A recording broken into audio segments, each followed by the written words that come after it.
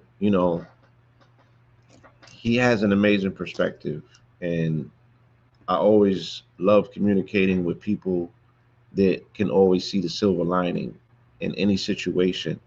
And those are the people that are genuinely invested in our victory as a people, as a community, um, and you know, just taking a general outlook, and as well as people who have held tight and maintained the lessons, the things that we were raised in, and the things that we were raised around. I wholeheartedly believe, and I want to reiterate that we were always prepared for a time like this. We were made for a time like this. We literally were made for this time, and then it's an amazing time. It's a wonderful time, even if we see that there's a lot of uncertainty in the world. You know what I mean? When I spoke earlier, a few weeks ago, I was investigating and asking, you know, in the midst of what we see with white folks is always so rapturous. They're always speaking about the rapture, even if it appears to us that we think that they have everything, right? And again, that's our sight. We're on the outside looking in, and you think that they got everything. They don't got what you got, so they'll never have everything. And that's what they want and covet the most. They don't have a cosmic connection. You know what I'm saying? They don't have an insurance that the longevity on this planet can be everlasting. So why would they want to be here? They always seem as if they want to leave. You know what I'm saying? They always seem as if they want to leave, right? When I looked at what can be melanated people's eschatology, right? And we'll go and we'll just do a real quick refresher on what the word eschatology is, because it's an important word and it keeps popping up nowadays.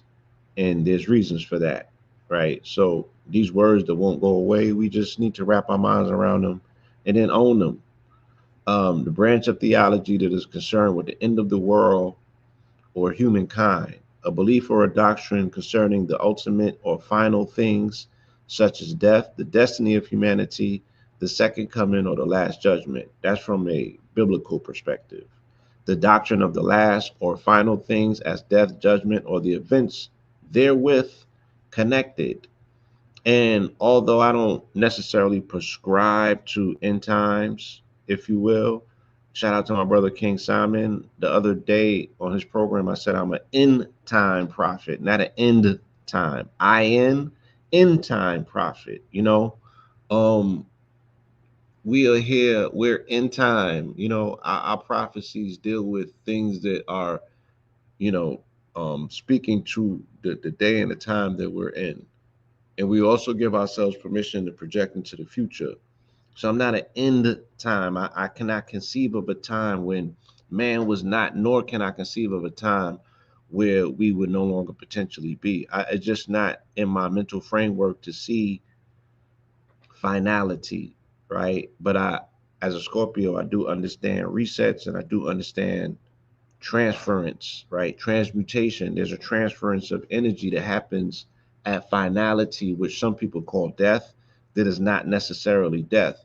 It's just transformation, right? So I'm an end time prophet. So we are in these amazing times of change and transformation. What I don't get is that if we were prepared for this, why is it catching us off guard? If this is only thing that the master teacher spoke of, why is it so sudden and abrupt? And what I'm saying is that the black man, for lack of a better term, the melanated man's eschatology would be the theology of time and the fall of America. Let me say this again. The eschatology of the melanated man would be the theology of time and the fall of America. Now, these were tomes that were given to us by Elijah Muhammad, right? And it spoke about uh, these prophetic musings about being in time, right?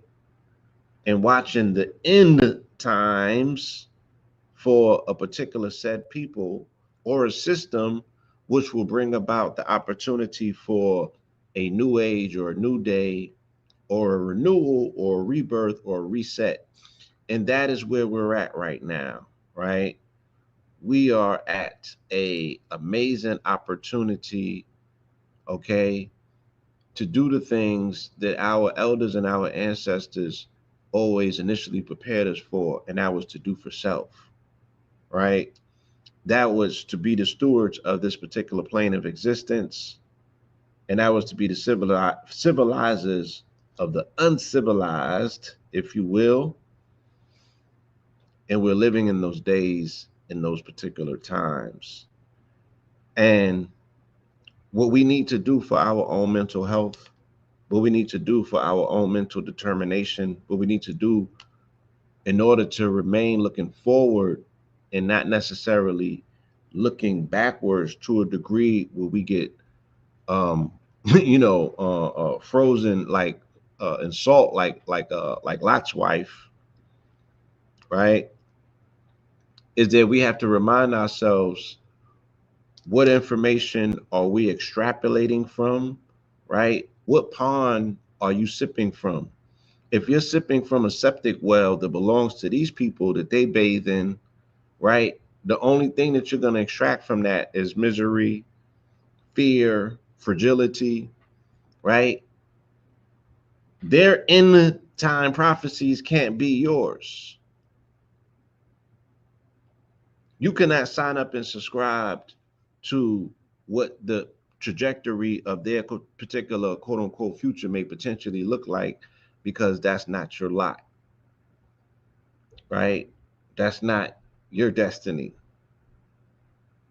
Yes, that's the well of a swine, and that's not where you necessarily, that's not the trough that you drink from. That's not the well that you bathe in or that you drink from. You know what I'm saying? So the mistake that we have consistently made is that we find ourselves, bathing in ponds that don't belong to us. We find ourselves, destiny swapping. Shout out to the sister Neftali, as she, brought that term and that concept into our understanding. We find ourselves destiny swapping with people who we hold company with, that appear to be our neighbors, but might not necessarily be our neighbors, right? Our destiny is not their destiny. Our lot in life is not their lot in life. You know what I'm saying? I do wholeheartedly know that the end outcome is not going to look the same for both of us. Okay, salute. You got some of them pumpkin seeds? Dope. So here we are, epilogue 136, reversal of fortunes. Once again, I am your brother, Pablo, And this is Mineral Ministries. Shout out to Lion Gates Ministries, right? And today we'll be looking at the quote unquote all of the scriptures that resonate with 11:9, which is a reversal of 9/11. And that conversation has been in the news as of lately because of the election in New York City of a Muslim by the name of Mandami, right? And it's interesting, Mandami represents Obama 2.0. And what Obama 2.0 in essence represents is a return and a restoration of hope. So once again, the Democrats are selling opiates to the people, right? And a opiate is the same as a dopiate or opiate. And an opiate is dope. And hope is dope, right? And some people say, we can do without the dope. And then other people, especially those who understand astrology and this whole aspect of the Piscean influence, they say that the dope is very necessary. Nonetheless, right, we are at this particular point in time where we can see the trajectory, right, going in different directions. And the decision making is on the back of melanated people because they are partially majority wise responsible once again for casting their votes and casting their lots, right? And they were almost entirely, well, not entirely responsible for this mayorship, but they were the majority of voters, as almost they always are. Let's look at the etymology of the word vote. Shout out to my brother, what's my brother's name, Adika Butler, the master teacher, the master orator, and brother does things with his pen, that very few of us are capable of doing. Um, and yeah, he's an amazing author. He's an amazing thought-provoking thought leader. And I read an article that he published recently. Shout out to Substack. He's on Substack. Shout out to my brother Hitsu, also on Substack, right? Follow his Substack as well. The Sovereign Identity Architect. I'm over there on Substack. I gotta get my profile up or what have you. But yeah, some amazing authors. A lot of women pushing that pen over on Substack. Highly recommend, that we go over there and check some of this out. They doing their thing. They doing their thing over on Substack.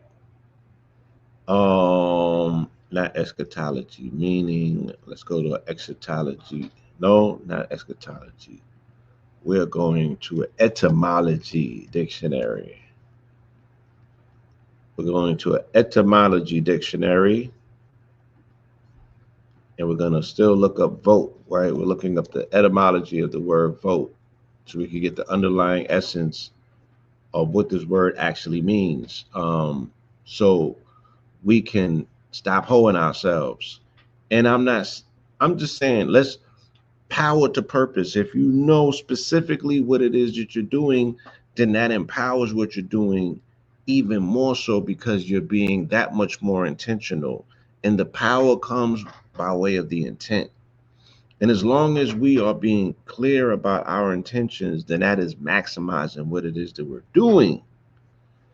You feel me? So when we're voting, what is that? I always say voting is like purchasing powers, like you're casting, right? So a vote is an extension of your own powers of a spellcaster, if you will, right? You're giving permission for someone to embody you in service of your intentions. Let's look at the etymology. It says formal expressions of one's wish or choice with regard to a proposal, candidate, etc. From the Latin votum, which is a vow, a wish, promise to a God, solemn pledge, dedication.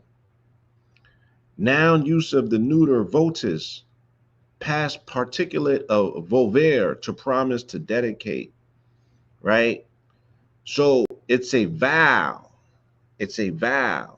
You feel me? It's a vow, promise to a God, solemn pledge, and a dedication.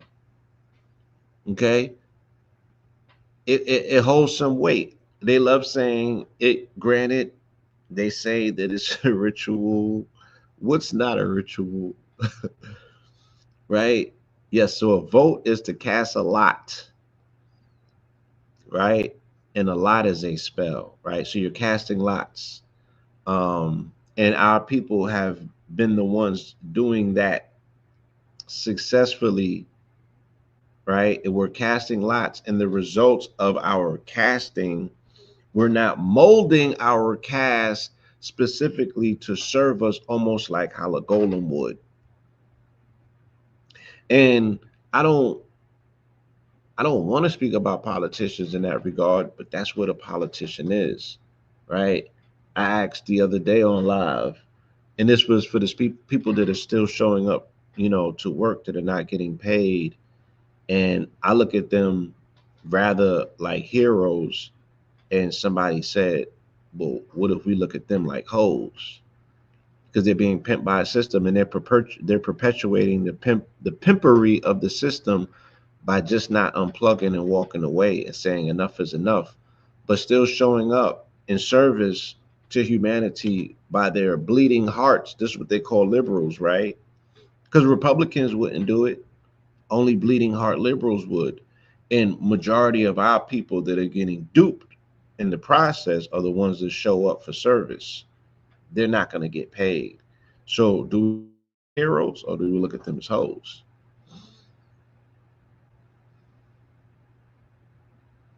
So if you ever play Triangle Strategy, it's an RPG game, and they do a vote by the weight of a scale. Interesting. You know what I'm saying? So these are interesting times that we're in. It's a wonderful opportunity to make observations about what exactly is power. And again, like I said, under this influence, this cosmic influence of Pluto and Aquarius. Pluto means transformation. Aquarius means the world. It means humanity. It means we the people. So we're watching the transformation of we the people in real time. And it's very impactful. You know what I'm saying? And there's a lot more to go. I don't know if we're shortchanging ourselves as people per se, but we're going through 20 tumultuous years until 2044 of unprecedented change and transformation. Do I want the country to come to a standstill? I mean, that's interesting. I don't particularly want the country to come to a standstill, but I don't know if there's any other answer or outcome. And me looking at the administration, I'm left with no other I'm left with no other option in my observation but to think that they may want the country to come to a standstill purposefully. So, but my thing is, once again, for those of us who signed up for melanated eschatology, if this is what the prophecy is, if this is what the foretelling is, how is it ever going to get done if we keep getting in the way of it? You know what I'm saying? How is it ever going to how is it ever going to come to an end if we're always the ones prolonging it? We love saying that it was built on our back, and we're the ones that continuously show up, right? With big backs, saying out, nah, son, we got it. When it's on its last leg, who props it up? We do. Who benefits from it? That remains to be seen. Because we love, our main talking points are now this. Oh, white folks get more public assistance than we do. Then whose fault is that? Because it we can categorically say that it was made for you, But then you don't want to own that because you're shamed by it. But the blood of your martyr was spilled, and what came out of that was these social programs. Then they're saying, oh, they get more bread if they got a 3-family household or a 4-family household than melanated people do. Whose fault is that? Whose fault is that? And is that a flex point? It's not a flex point. They manipulated a system that was set aside for you, for your, not necessarily your equality, but your equanimity.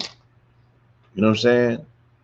Your equanimity, for you to have what's considered to be a level playing field, but it's been manipulated, and they're running to the bank with it once again. And we're pointing it out, and we're thinking it's a flex point to point it out. No, the flex point is that you've been hustled for your shit. Just like we talking about in this Bible, somebody is running around with your cloth on, pretending to be you and receiving more benefits than you, and you're the ones that got the covenant, but you have no ability to force it because our job has just been relegated to policing how other people use our magic better than we do. So let me get into this sermon. This is Genesis 11:9, and again, reversal of fortune. 11:9 is 9/11. Just like November, the prefix Nov means 9. Just like the prefix Des means 10. Just like the prefix Oct in October means 8, and Sept means 7. Right? Yeah, the Eminem effect. You created the art form, they exploited it. You know what I'm saying? They running with it to the bank and being called the greatest at it. Feel me? That's not a flex point. That's not a flex point. Yet you telling me that somebody snatched your chain? The Tower of Babel. So the Lord scattered them from there over the face of all of the earth, and they stopped building the city. Oh, let me do the preference. Let me do the disclaimer. Mineral Ministries is non-denominational, mostly conversational, sometimes confrontational. Right? No audio. Please help me out, y'all, because somebody just called me. God damn it.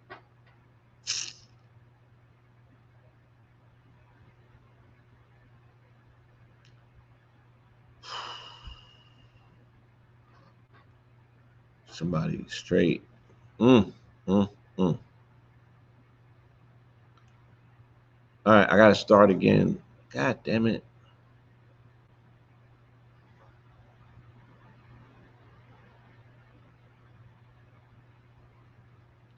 Is it still?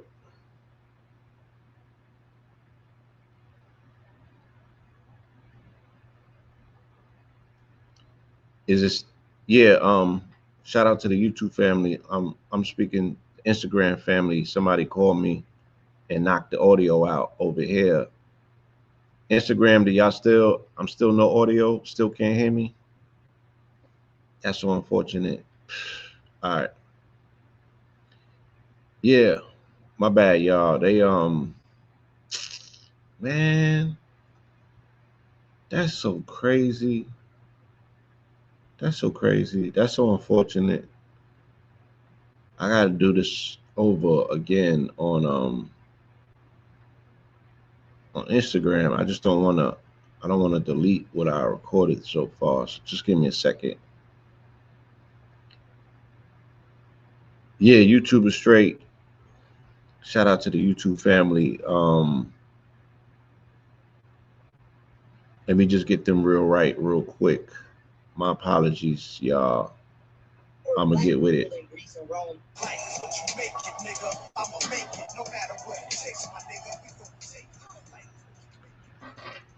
Yeah, boy, I tell you. All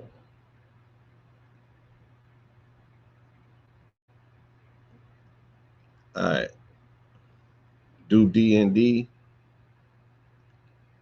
I should do D&D thing, right? Again, Shout out, I'm back on Instagram for the IG family. All right. And yes, thank you, YouTube family. All right. We holding it down. We over here and y'all can hear me crystal clear. All right. So I'm gonna keep going and what have you. And the family over on IG, they're just going to have to catch up with the rhythmic flow because we have to keep it moving. All right. We're already about 30 minutes in, and I've been monologuing for quite some time. Okay. I've been monologuing for quite some time, so we got to get it going. All right. So again, this is Mineral Ministries, Lion Gates Ministries. We are non-denominational, mostly conversational, sometimes confrontational, right? And this is our honest quest just to get some questions answered scripturally that have not been, these answers haven't been provided. So we've taken it upon ourselves to do these deep dives. Okay.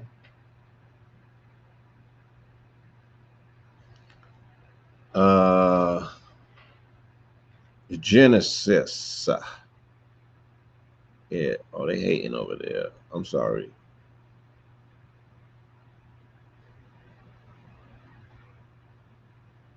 They hating over there. And we ain't gonna blame, it wasn't the system. It was a troll. It was trolling me nonstop. I don't know what's going on with people's mental health these days. You know what I'm saying? I do not know what's going on with people's mental health, but it's deteriorating for whatever reason, right? Let's get into it. Genesis, all right? We find ourselves in the Tower of Babel, okay? This is unprecedented. Just give me a second, y'all, man. This shit crazy. Oh, man. Why, oh, why, oh, why?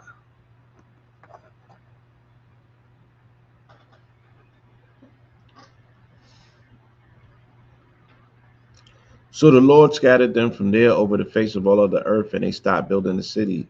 That is why it is called Babel, for there the Lord confused the language of the whole world, and from that place the Lord scattered them over the face of all of the earth. Okay? And we'll do a cross reference to this. Acts 2:6. And when this song rang out, a crowd came together in bewilderment because each one heard them speaking his own language. Astounded and amazed, they asked, are not all of these who are speaking Galileans? How is it then that each of us hears them in his own native language? Right?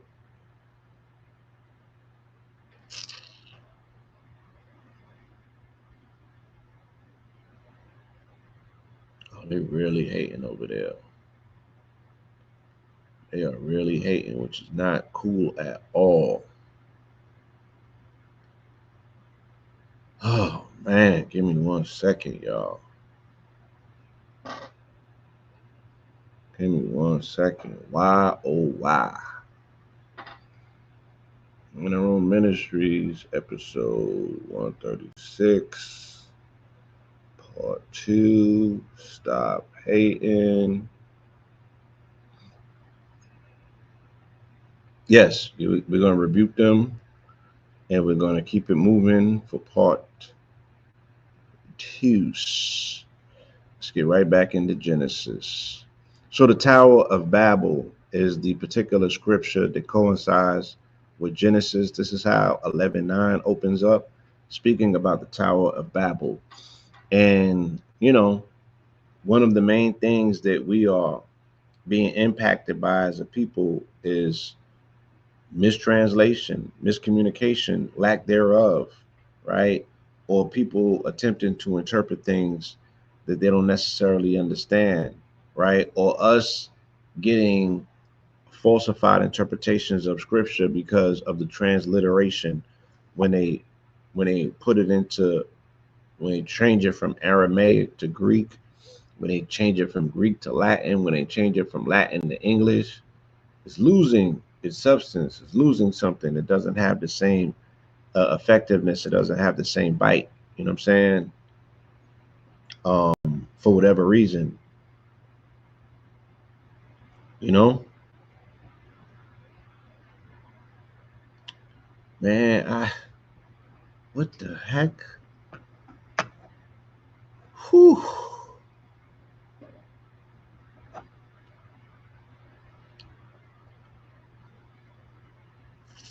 I was just about to cut the feed off over there because I don't know what's going on IG. They just totally sabotaged that live, which is unfortunate.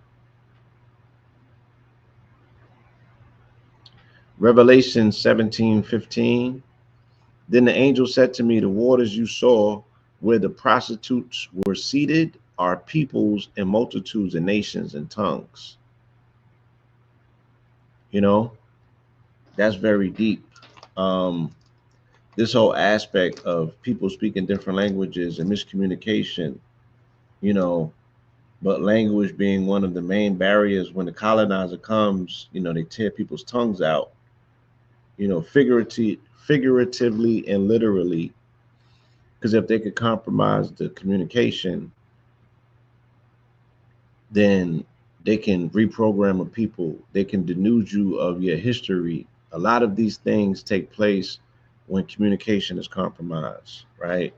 And as I'm saying that, yeah, y'all gotta come over to YouTube because I'm gonna cut this live because it's just not working on Instagram anymore for whatever reason. Um, I don't know.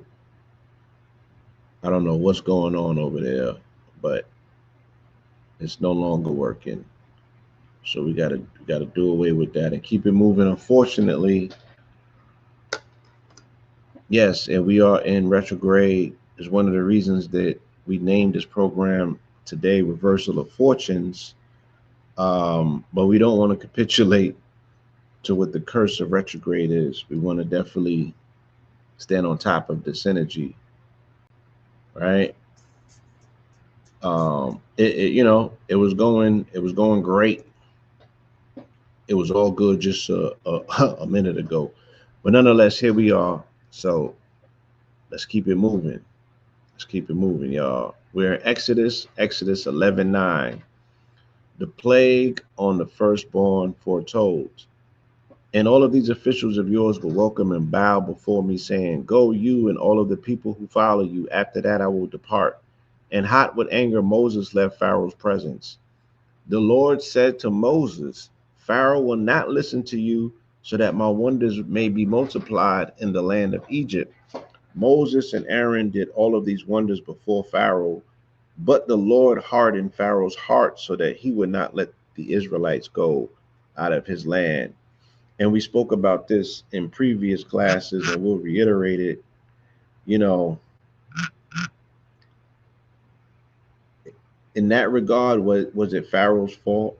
Because Pharaoh attempted to comply. He attempted to be in compliance to the commands and the demands of Yahweh, even though that wasn't his God, which is a whole nother issue, right?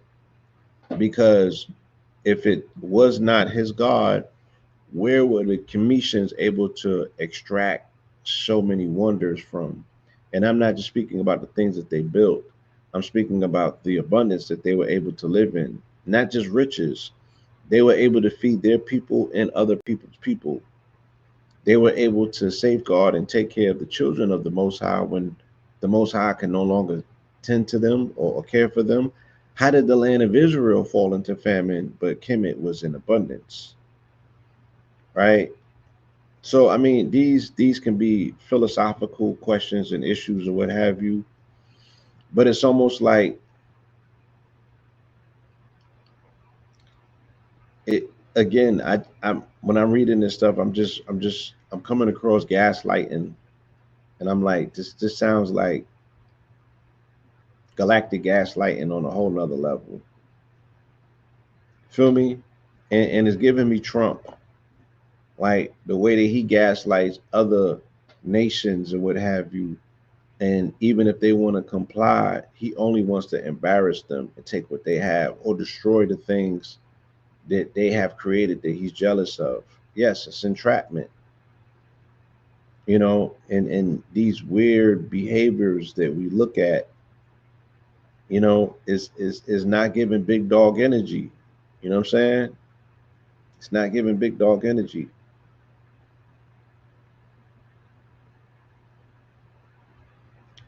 Romans 9:17. For the scripture says to Pharaoh, I raised you up for this very purpose, that I might display my power in you, and that my name might be proclaimed in all of the earth. Right? So it's almost like, in order to bring himself in accordance with this narrative, and this narrative is not recorded in history, mind you. This narrative is not, we are just here running with a narrative like most narratives that we run with out of this book. Some of them can be confirmed by historical accounts, but this is definitely one that's not, has not been recorded. This has not been recorded in any history to be co-signed, to be like, yeah, that's what happened. This is not recorded.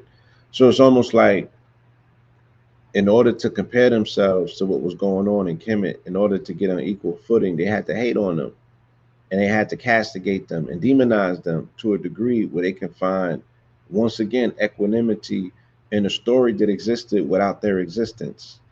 Because the Commissions already had their history, thousands, if not 10,000s of years prior to the appearance of sheep herders.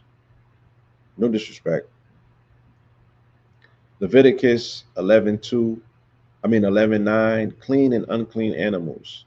You must not eat their meat or touch their carcasses. They are unclean for you. Of all of the creatures that live in the water, whether in the seas or in the streams, you may not eat anything. You may eat anything with fins and scales, but the following amongst all of the teeming life and creatures in the water are detestable to you. Everything in the seas or streams that does not have fins or scales. Hmm. Let's do a cross reference, right? Fins or scales. Do octopuses have fins or scales, y'all? Yeah, which eels, which animals that come out of the ocean are haram? Which one of them? Crab legs gotta go. Yeah, do crab legs have fins and scales? Niggas be fucking some crabs up. They don't. Then how do they be selling crab in the bottom of the fish fry in the church on Sundays?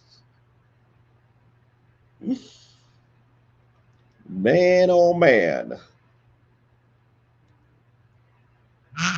Let's keep it moving. Let's keep it moving, right? We got questions. They got answers. Numbers 11:9. The complaints of the people. Okay. All right. Both. I'm asking.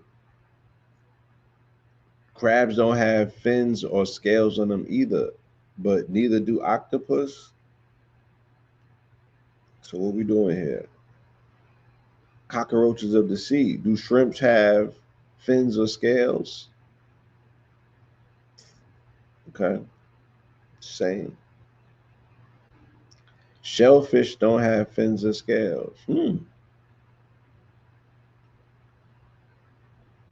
just saying. These foods are haram according to the tradition, right? According to the tradition.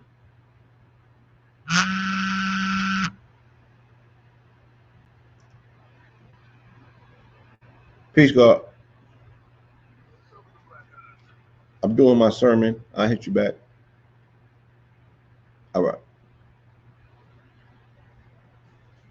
Yes, yes, yes. Yeah, they hit my phone up today.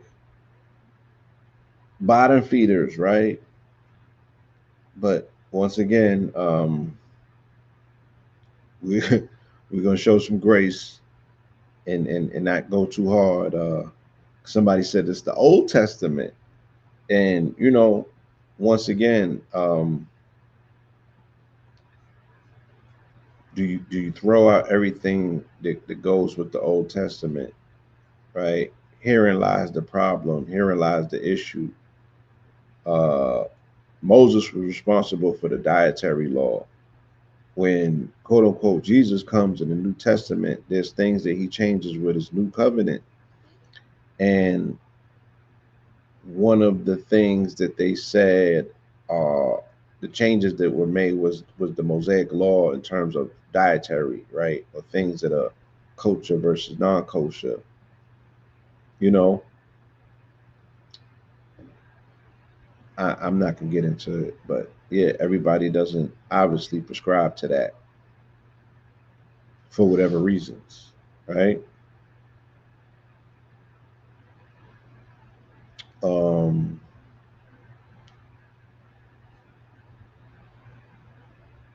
yeah, Pauline Christians, Pauline Christianity subscriber says Old Testaments and they follow New Testament. Granted, right?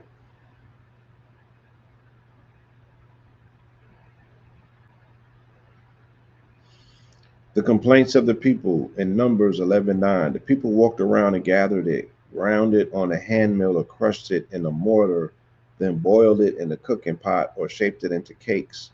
It tasted like pastry baked with fine oil. When the dew fell on the camp at night, the manna will fall with it. So they're speaking about the manna. And what possibly do you think that they're speaking about when they speak about manna? There's been a lot of different interpretations. You know what I'm saying? Some people say the mushrooms are manna. Other people say that Ormus gold is manna. Other people say that it's something. It was a metaphorical or metaphysical bread. You know what I'm saying? That no longer is produced. Some people just say it's the morning dew,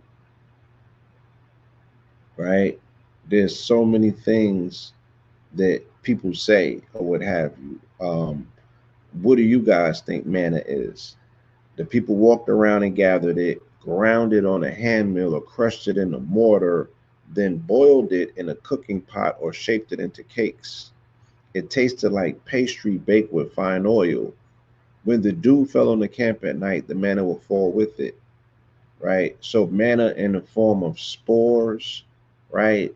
Manna in the form of spores are the only thing that I've seen where I will go and mow the lawn, right? And then I will come back the next day and there would be mushrooms sprouted, and and they're coming from nowhere. You like, how did this happen? These are fully formed mushrooms. These are not even baby mushrooms, right?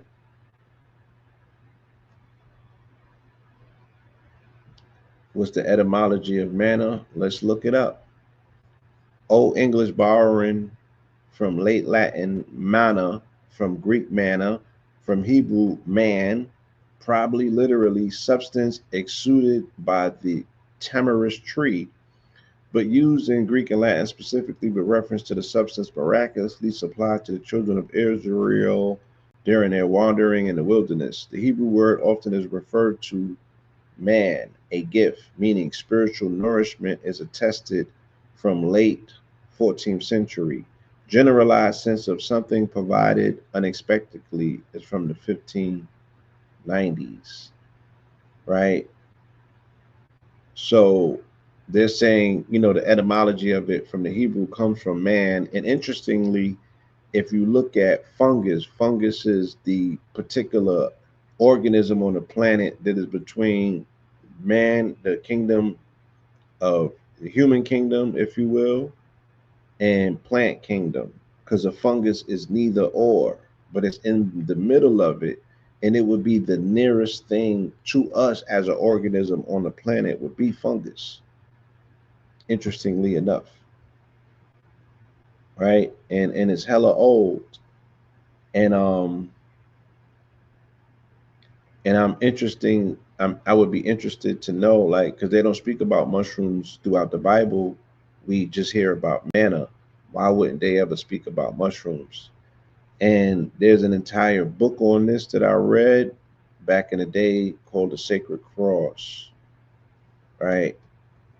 And the Sacred Cross does an amazing job of tying a lot of psychedelic experiences to stories in the Bible, and they show you that there was an entire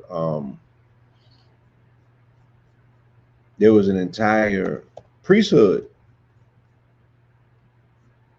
right, throughout multiple traditions, not just the Judaic traditions or not just Christianity, but every quote unquote religion and tradition can be tried and traced back to psychedelic experiences that they had with different substances. So the book is called The Sacred Mushroom and the Cross by John M. Allegro, right? And that's just for your personal studying preferences. If you want to go a little bit deeper into the research, that is where you can qualify that research best by doing the knowledge. Okay, delete that comment. Yeah, it all came out like spam. The live link is not live, so I'm gonna erase these. But that is the name of the book. If you wanted to know, where this information is coming from, and it's not just freestyling or musing. There's a lot of evidence and proof that speaks directly to it. And in the esoteric circles, they would say that the manna from heaven was ormus gold, the powdered white gold. Okay,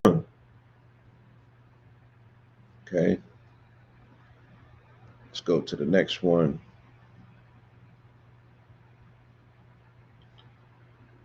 Y'all all right? Let's do a cross reference before we move on.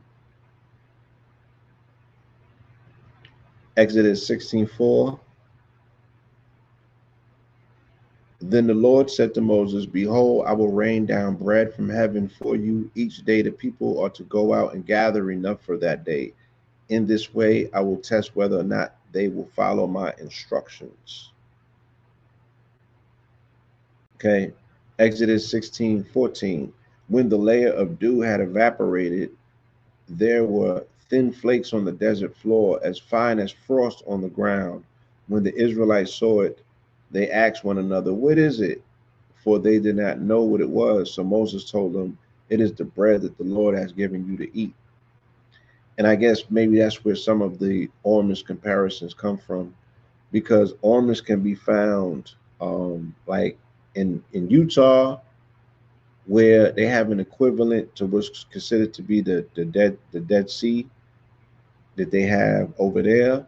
They got something in Colorado that's similar to that, where a lot of trace minerals are derived to come from. The gold that I utilize in monatomic gold comes from the Utah sources, right? They're able to extract ormus gold from the gold content that was present in plants, and these particular plants have been compressed over time to formulate trace minerals. Okay.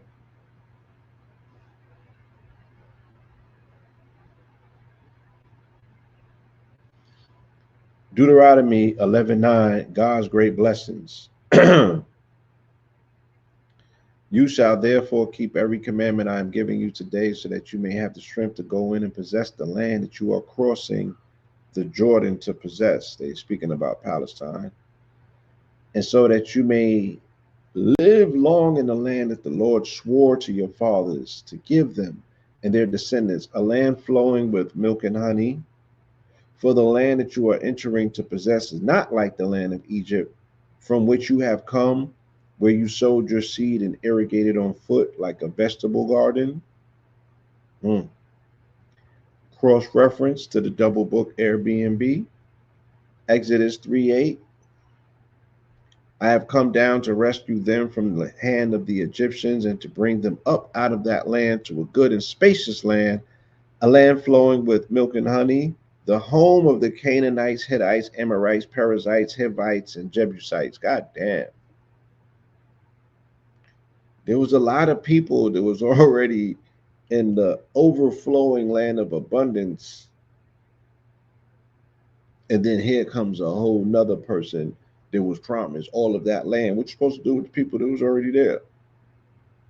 I guess we're finding out in real time, huh? Joshua 11:9.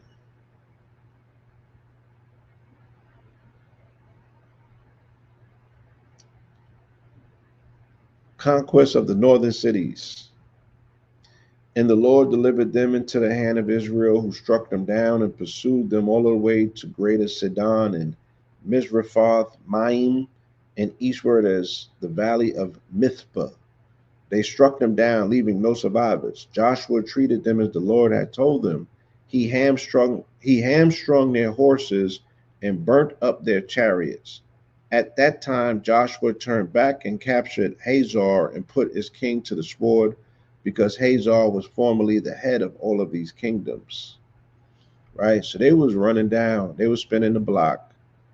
You know what I'm saying? They was putting points on the board and they was washing them up. You feel me? They was washing them and their animals up.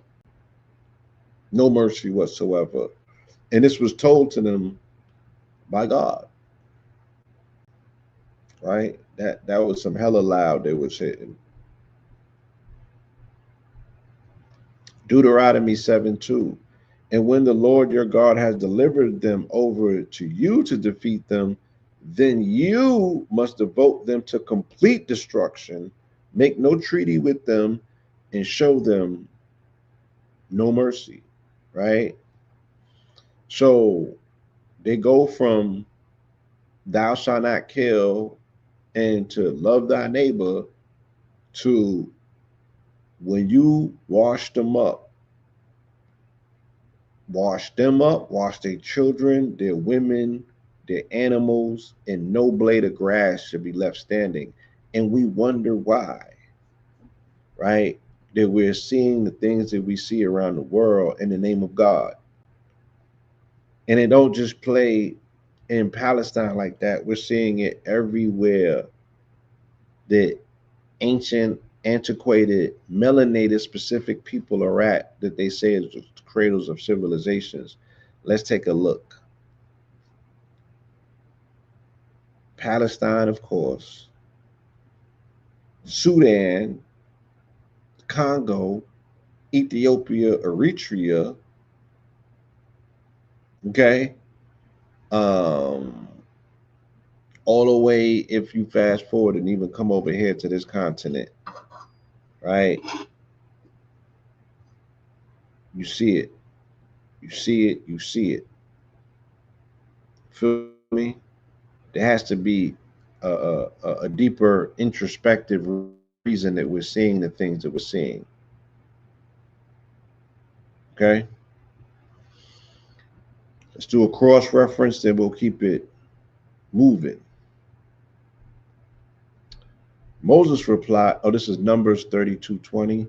Moses replied, if you will do this, if you will arm yourself before the Lord for battle, and if every one of your armed men crosses the Jordan before the Lord until he has driven his enemies out before him, then when the land is subdued before the Lord, you may return and be free of obligation to the Lord and to Israel. And this land will belong to you as a possession before the Lord. So it's like, imagine if you were being told this. Imagine if you were being whispered this in your ear. Imagine if your parents were the ones that was instructing you to just what you were born to do, right? What would your approach be? What would your attitude be? Right? Would you look like a Zionist to us? I think so, right? And this is the dangers of you not having your own narrative or your own eschatology, and the fervent zealotry that other people that have your eschatology or your scripture in their possession, look what they're willing to do to fulfill it.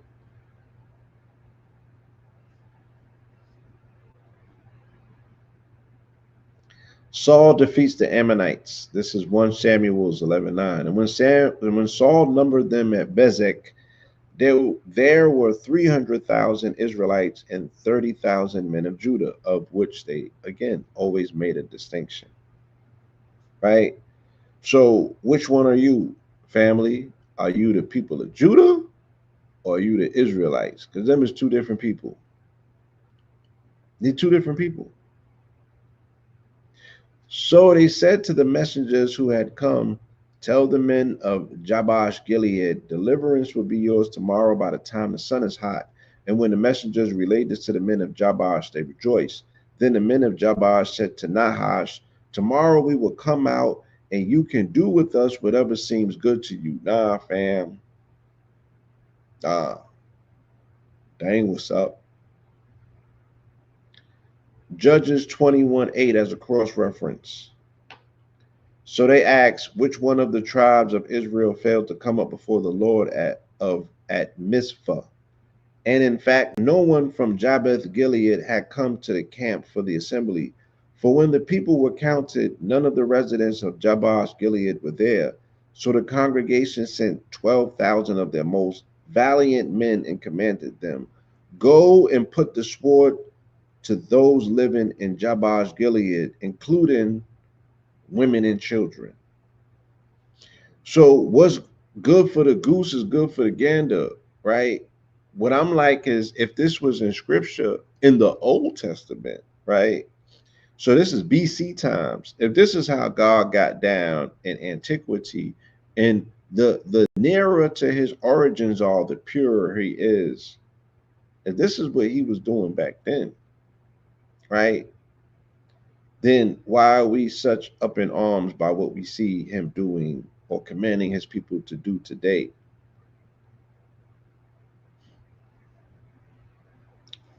Just saying. 2 Samuel's 11:9, and I'm not making excuses for genocidal campaigns or what have you. Again, I mainly do this so we can better observe the narrative and we can put a perspective. We can put it in perspective, right? If there's a precedent, you know what I'm saying, and if there's a commandment, if you were them, would you lean on it? Because I know that I would more than likely, right? Just to keep it honest with you.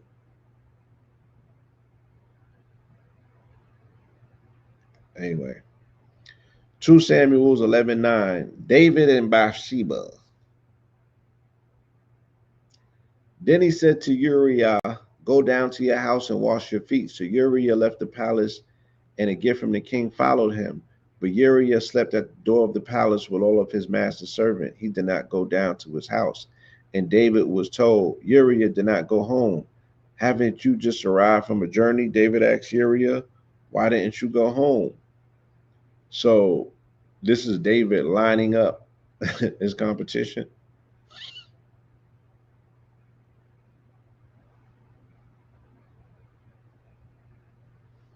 1 Kings 15:5. For David had done what was right in the eyes of the Lord and had not turned aside from anything the Lord commanded all of the days of his life, except in the matter of Uriah the Hittite.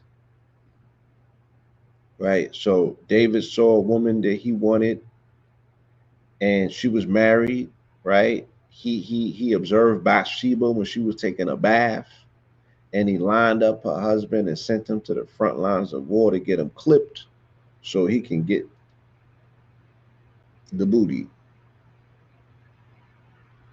2 Kings 11:9.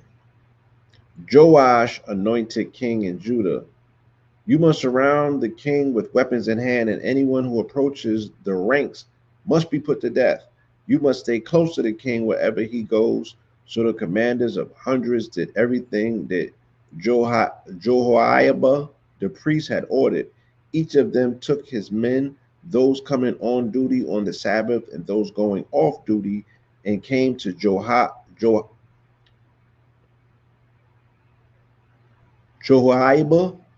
the priest.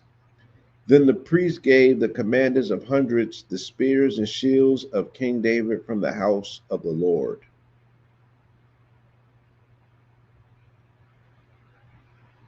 Okay. 1 Chronicles 11:9. David conquers Jerusalem. He built up the city around it from the supporting terraces to the surrounding wall, while Joab restored the rest of the city. And David became greater and greater, for the Lord of hosts was with him. You know what I'm saying? So while he was plotting and planning, he was gaining favors in the eyes of the Most High. You know what I'm saying? He had some credit and he was willing to use it, right?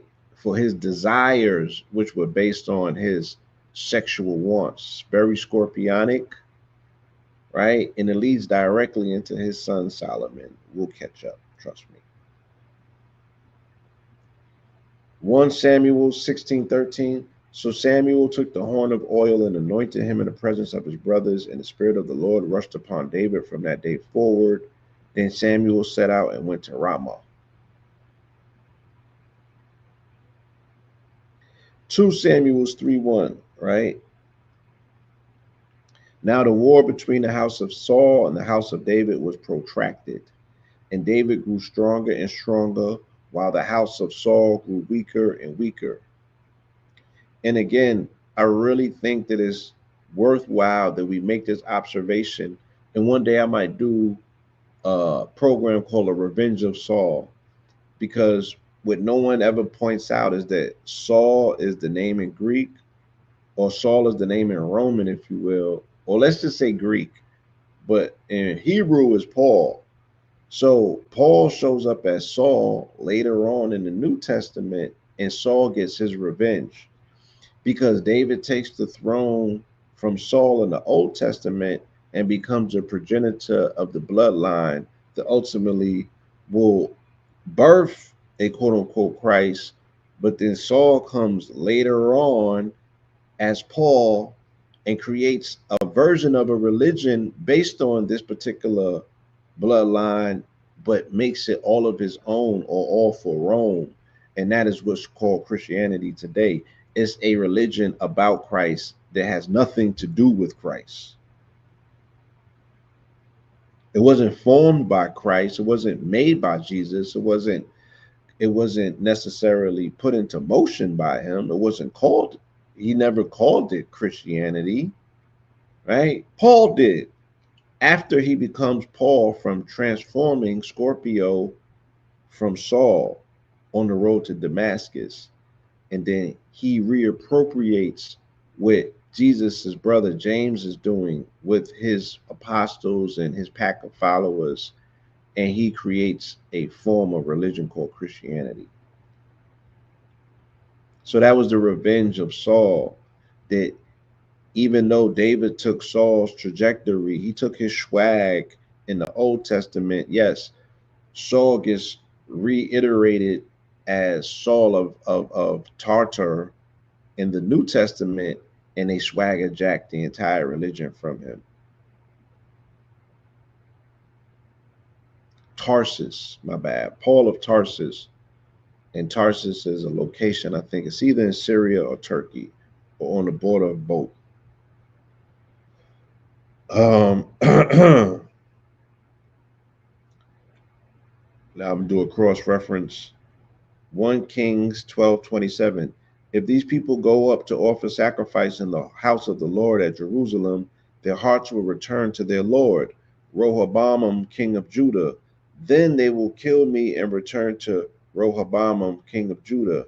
After seeking advice, the king made 2 golden calves and said to the people, going up to Jerusalem is too much for you. Here, O Israel, are your gods who brought you out of the land of Egypt. Right? So they continuously are duping them to follow false idols. You know what I'm saying? Because they don't want to do the work. That's why you can't skip leg day, because you can be tempted by someone giving you the option to take the easy way out. Like, yo, you got to go up that mountain to see that Lord, and you just thinking about your hamstrings. This is why they said that he had to hamstrung the horses, How do you deduce a people to non-activity where they're just susceptible to get wherever you give them? You you make them scared to work their hamstrings, right? They skip leg day. They won't carry their own cross. They're gonna leave it up to you. They're gonna be like, nah, I'll just pay you to do it for me. That's not how we're gonna get our blessings.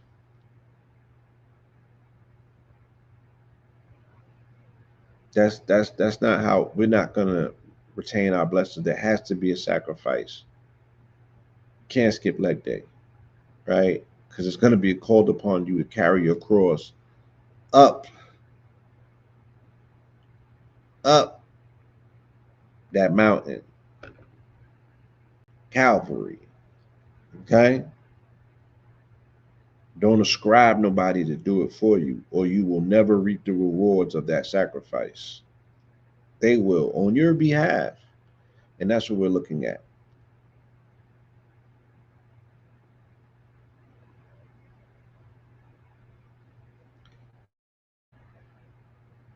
All right. Let's let's go to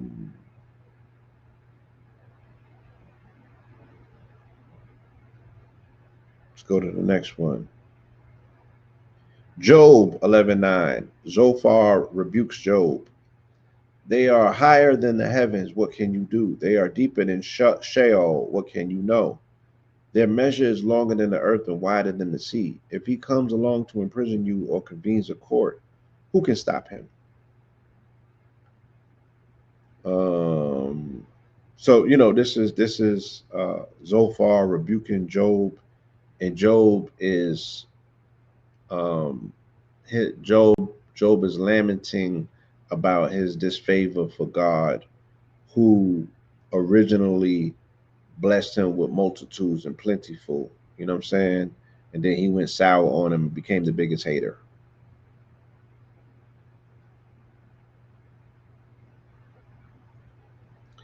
This is a good question. What is the leg day workout we supposed to be doing, if that makes sense? This um, exercising, your mind. You feel me? I mean, also like literally also doing squats for your legs, because your leg strength is the closest indicator to longevity, but also you doing leg work is going to fortify your will and determinations to not skip out on certain things, to have the fortitude when you don't feel like doing something to do it. But it's also a clear indicator of your longevity. And for men in particular, the only things that induce the production in your body of testosterone is working your forearms and working your what are these joints here called? Not the quads. What's the front of the legs called? I don't even know why I'm jacking this up. Oh, they are the quads because they're the fours. So forearms, which are four, and quads, those are your 44s, right? Right in your body, right in your anatomy, right in front of us, that is just staring us back in our face. And these are the for the men in particular, these are the areas on your body that help create testosterone. Yes, your thigh muscles, your quads, and your forearms, right? These are things that you should be always working on to strengthen for your own will, fortitude, and determination, right? But mentally, our leg day is just doing things such as this, asking some of these critical questions, getting out of the fanfare of fanaticism. The word makes us feel a certain way, right? But are we asking the questions that we need to ask?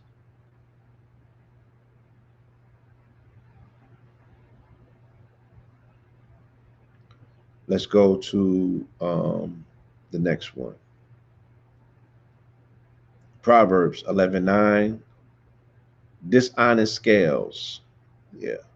The righteous man is delivered from trouble. In his place, the wicked man goes in. With his mouth, the ungodly man destroys his neighbor. But through knowledge, the righteous are rescued. When the righteous thrive, the city rejoices, and when the wicked perish, There are shouts of joy. You know, this is where I foresee us moving to as a people, right? But it takes a clear and deliberate embracing of consciousness, because consciousness in the form of quote unquote information, these are the things that can help disprove the rumors about you that are not true. Our people, melanated people diasporically, are suffering from brand damage that needs to be repaired, right? The world is operating, or the world is moving off of lies told about us that, have been told to us to such an extent that now we even believe them ourselves, and we have become self-perpetuators of these lies. Feel me? We got to give the lies back. We got to stand on information. Like, one of the main lies that are doing us in is, the Darwinism, right? The theory of evolution, and how these eugenicists specifically speak to our inferiority. We have to push back on these narratives, because there's so much new scientific proof, there's so much information that will help fortify a argument against it, that we could kick it in the butt and send it on its way. But then we got to stand on the principles of being those people that we're speaking about, who don't have an inferior intellect but have a superior one, right? Our cosmic supremacy comes by way of our covenant with this melanin, our cosmic spacesuit. What does science say about it in the here and now? What advantage is it giving you that we can stand on? Right? And we're not utilizing our rebranding for purposes to make somebody else feel inferior or to step on, stand on them. It's not needed to do that. That's not how we carry power. We've always made this planet better for everyone to cohabit here. Okay. Yes. And we definitely need to disprove this concept of the curse, which is a mistranslation of the original narrative, right?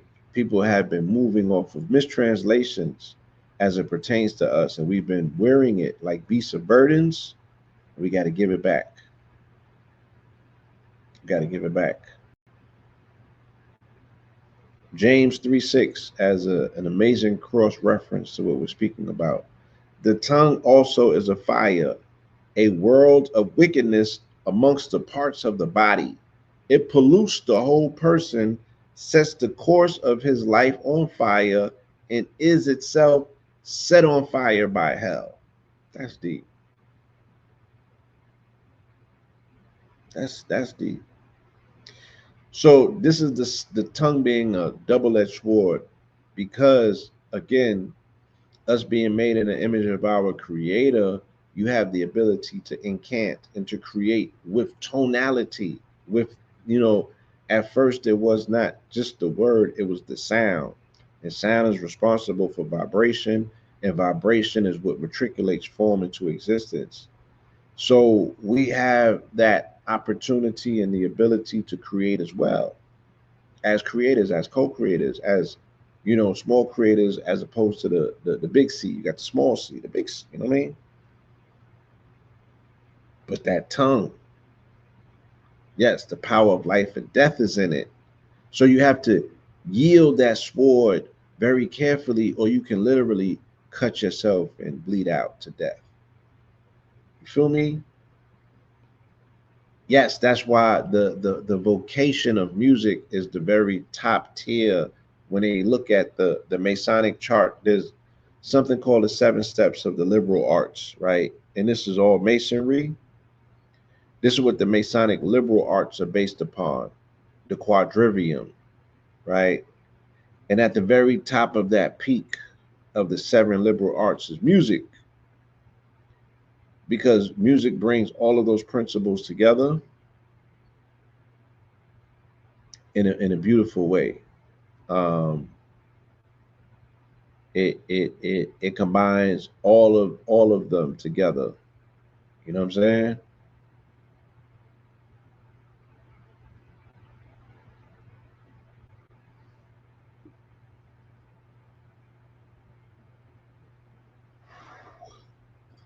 Pardon me, y'all. Sorry.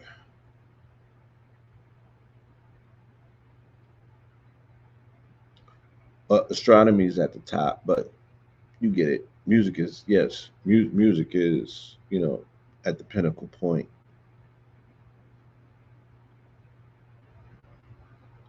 and there's a reason for that, right? So we got to protect our music, and we have to prioritize protecting our musicians, the people that are responsible for making this beautiful art, this consortium of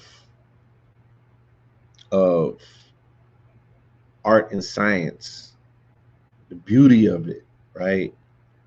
I'm totally enmeshed by the beauty of music. Um, Shout out to Outkast, who has just been inducted into the Rock and Roll Hall of Fame. You know what I'm saying?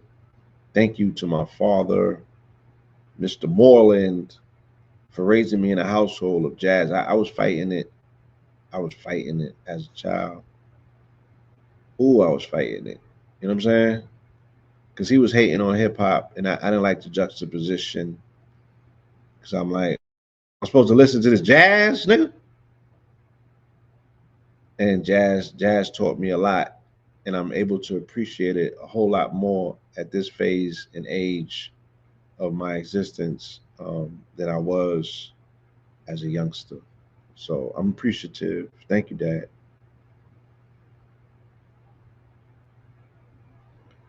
Ecclesiastes 11:9. Enjoy your years. Yeah, talk about it.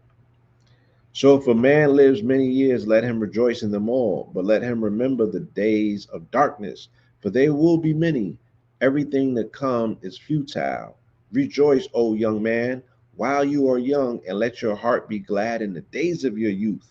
Walk in the ways of your heart and in the sight of your eyes, but know that for all these things God will bring you to judgment. So banish sorrow from your heart and cast off pain from your body, for youth and vigor are fleeting. That one was deep. You know what I'm saying? That one was deep. We'll do a cross reference and give some commentary on it. Galatians 6:7. Do not be deceived. God is not to be mocked. Whatever a man sows, he will reap in return. The one who sows to please his flesh, from the flesh will reap destruction. But the one who sows to please the Spirit, from the Spirit will reap eternal life. And if you think of spirit as breath, and you think of spirit as spirit or breath as spirit, and then they say that breath is, let's say, the great cataloger of things that you say and things that you don't say, right? Because the angel that's recording all of your actions and activities, think of it as breath. Think of it as the spirit that's always with you. You feel me? It's traveling with you. It knows you better than you know yourself. And it speaks to the fact that you have been successfully in favor of the Most High every single day that you're able to wake up and to breathe, right? That is evidence that you have completed the task. That's evidence that you have fallen in favor with your creator. That's evidence that you are, right, 100% right and exact and correct. Everything that you've done has been approved because you're still here taking a breath. You're still here extrapolating or extracting the blessings from the creator itself, which is life, which is our ability to engage in this life every day is through the faculty of breathing.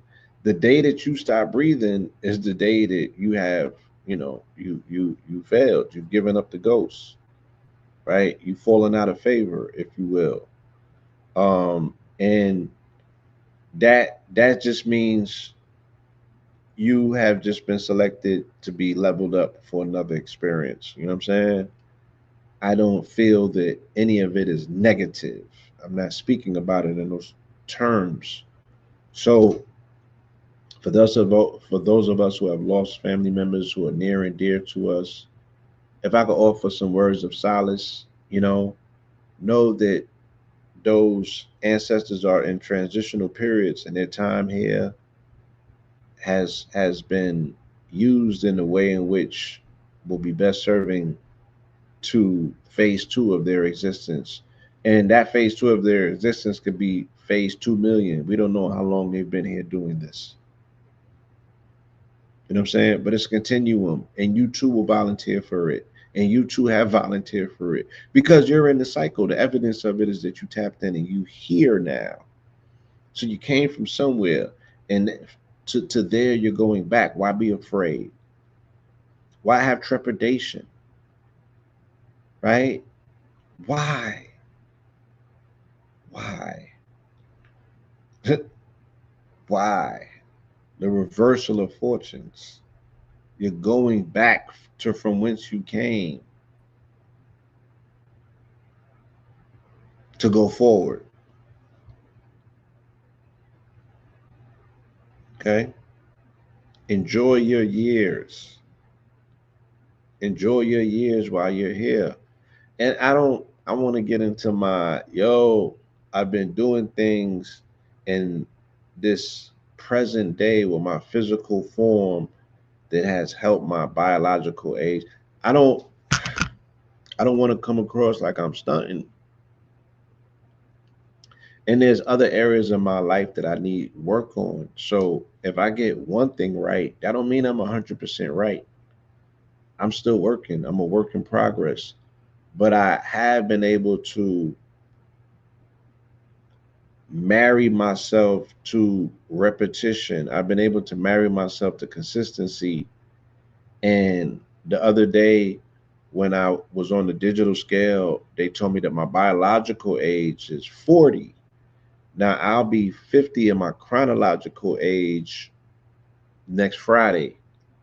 I think that that's dope. You know what I'm saying? I don't think that I need to utilize it. I'm not shaming nobody else. I'm saying that in this lifetime, we have found ways that we can get the best out of this experience, and we can be eternally young. But let that not exclude the beauty of one growing up. Let that not exclude the beauty of knowing that there are definitely gifts that come with being refined. I don't want to use the word old. You know what I'm saying? These are things that we can achieve in this lifetime. And people are paying millions of dollars and doing all sorts of surgeries, and they're lined up to get robotic enhancements, right?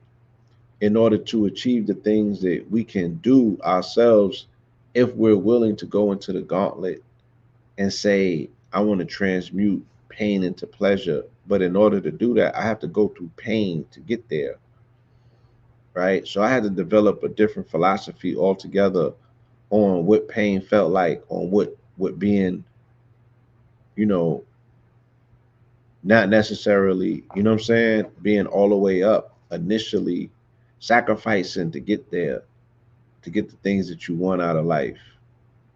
You know, these are things that I'm learning at a later phase of my life. I'm a late bloomer. I always tell people that, but it's okay. I give myself permission. I forgive myself. Um, I allow myself to take my time. I used to be real hard on myself because I don't have children. There's certain things that I don't have in life yet that I covet. I give myself a lot of grace, and it has helped with minimizing my stress levels. Right?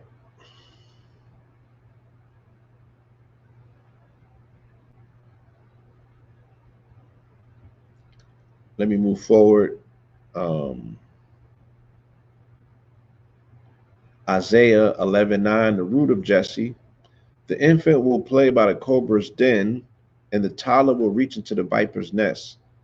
They will neither harm nor destroy on all my holy mountain, for the earth will be full of the knowledge of the Lord as the sea is full of water.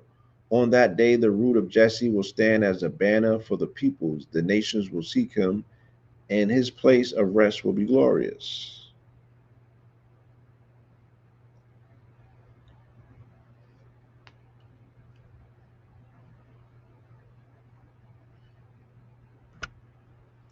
Jeremiah 11:9, the broken covenant.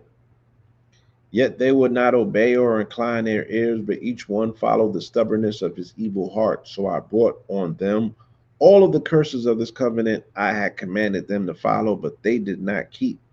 And the Lord told me, there is a conspiracy amongst the men of Judah and the residents of Jerusalem.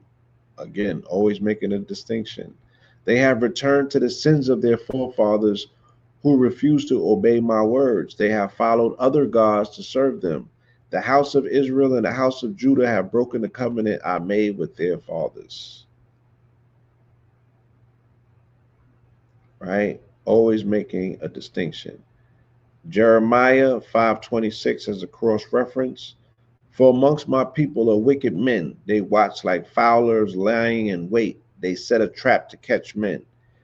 Like cages full of birds, so their houses are full of deceit. Therefore, they have become powerful and rich. They have grown fat and sleek and have excelled in the deeds of the wicked. They have not taken up the cause of the fatherless that they may prosper. Sound like he talking about ice, right? And my Trump vote. We're in the White House talking about the fat truck. The fat truck.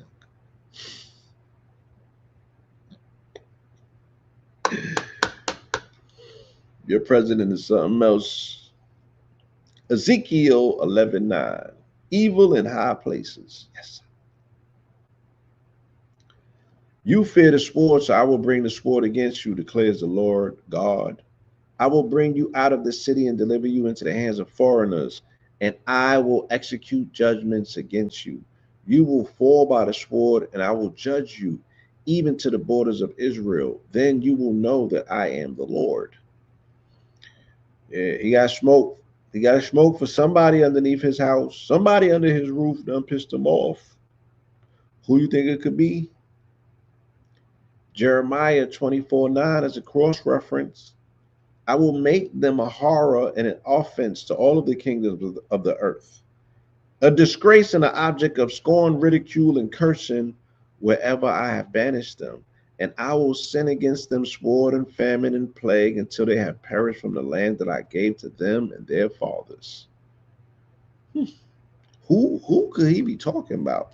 Because he talking greasy, right? Who can he talk? Who is he talking about? Do you want to volunteer, right, to put your head underneath fire and brimstone? Who can he be talking about? Daniel 11:9. Kings of the south and the north. Again, shout out to Outcash. He will take even their gods captive to Egypt with their metal images and their previous vessels of silver and gold. For some years, he will stay away from the king of the north, who will invade the realm of the king of the south and then return to his own land. But his sons will stir up strife and assemble a great army, which will advance forcibly, sweeping through like a flood, and will carry and again carry the battle as far as his fortress. Mm.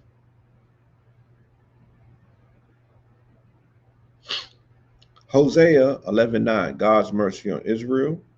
How could I give you up, O Ephraim? How could I surrender you, O Israel? How could I make you like Admah? How could I treat Zeboim? My heart is turned within me.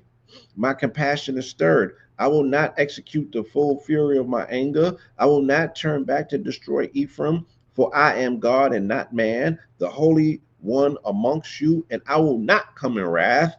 They will walk, Lord, roar like a lion. When his children will come trembling from the west.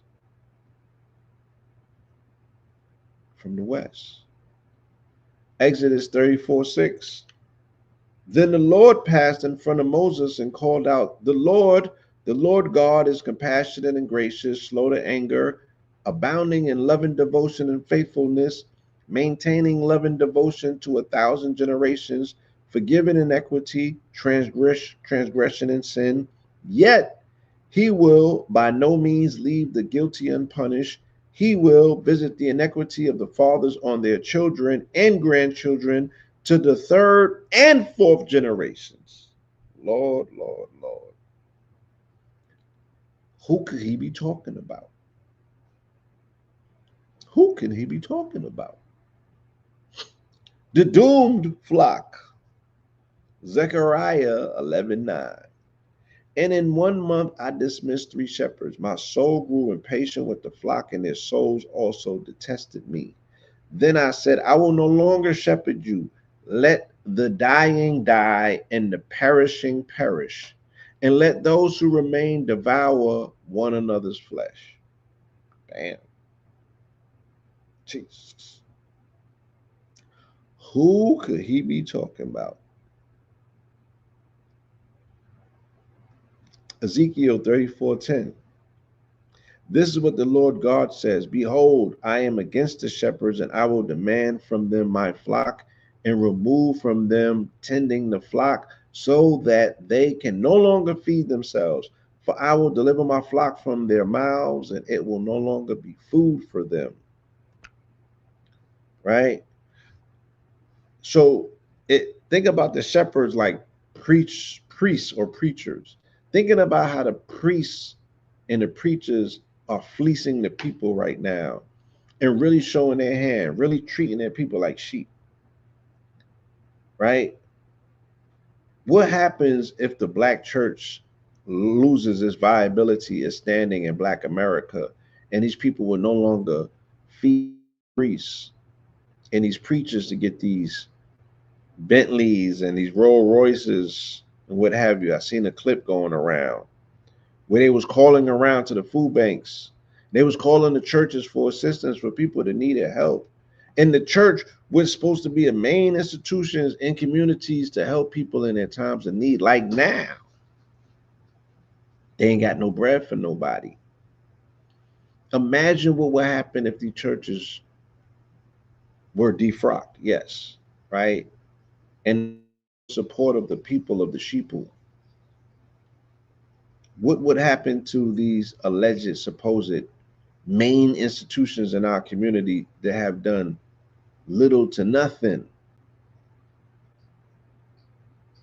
to sustain the people in the community? How is there 4 blocks, 4 churches on 1 block, and then the blocks is run down? They got trap houses and bandos in them.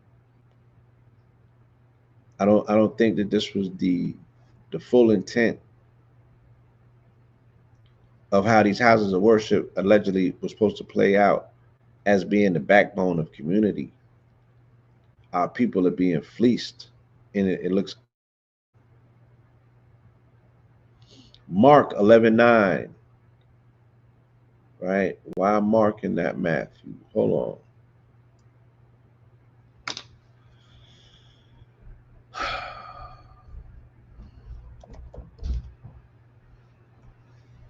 Give me 1 second. I don't know why Matthew ain't up there. Y'all all right? Hopefully so. Hopefully so. Yeah, what's going on? Why Matthew wasn't up there? How did I miss? Jesus testifies about John.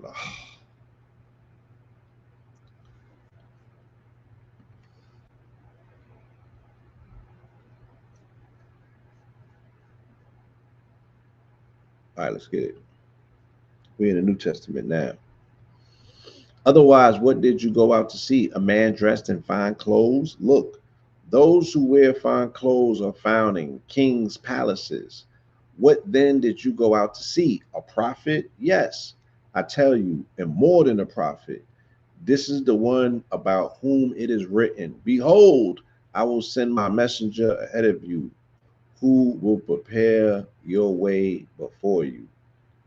right? So Jesus meets John the Baptist or sees John the Baptist and understands that John the Baptist is a harbinger or a herald of things to come, right? Because one always makes and prepares the way for the other.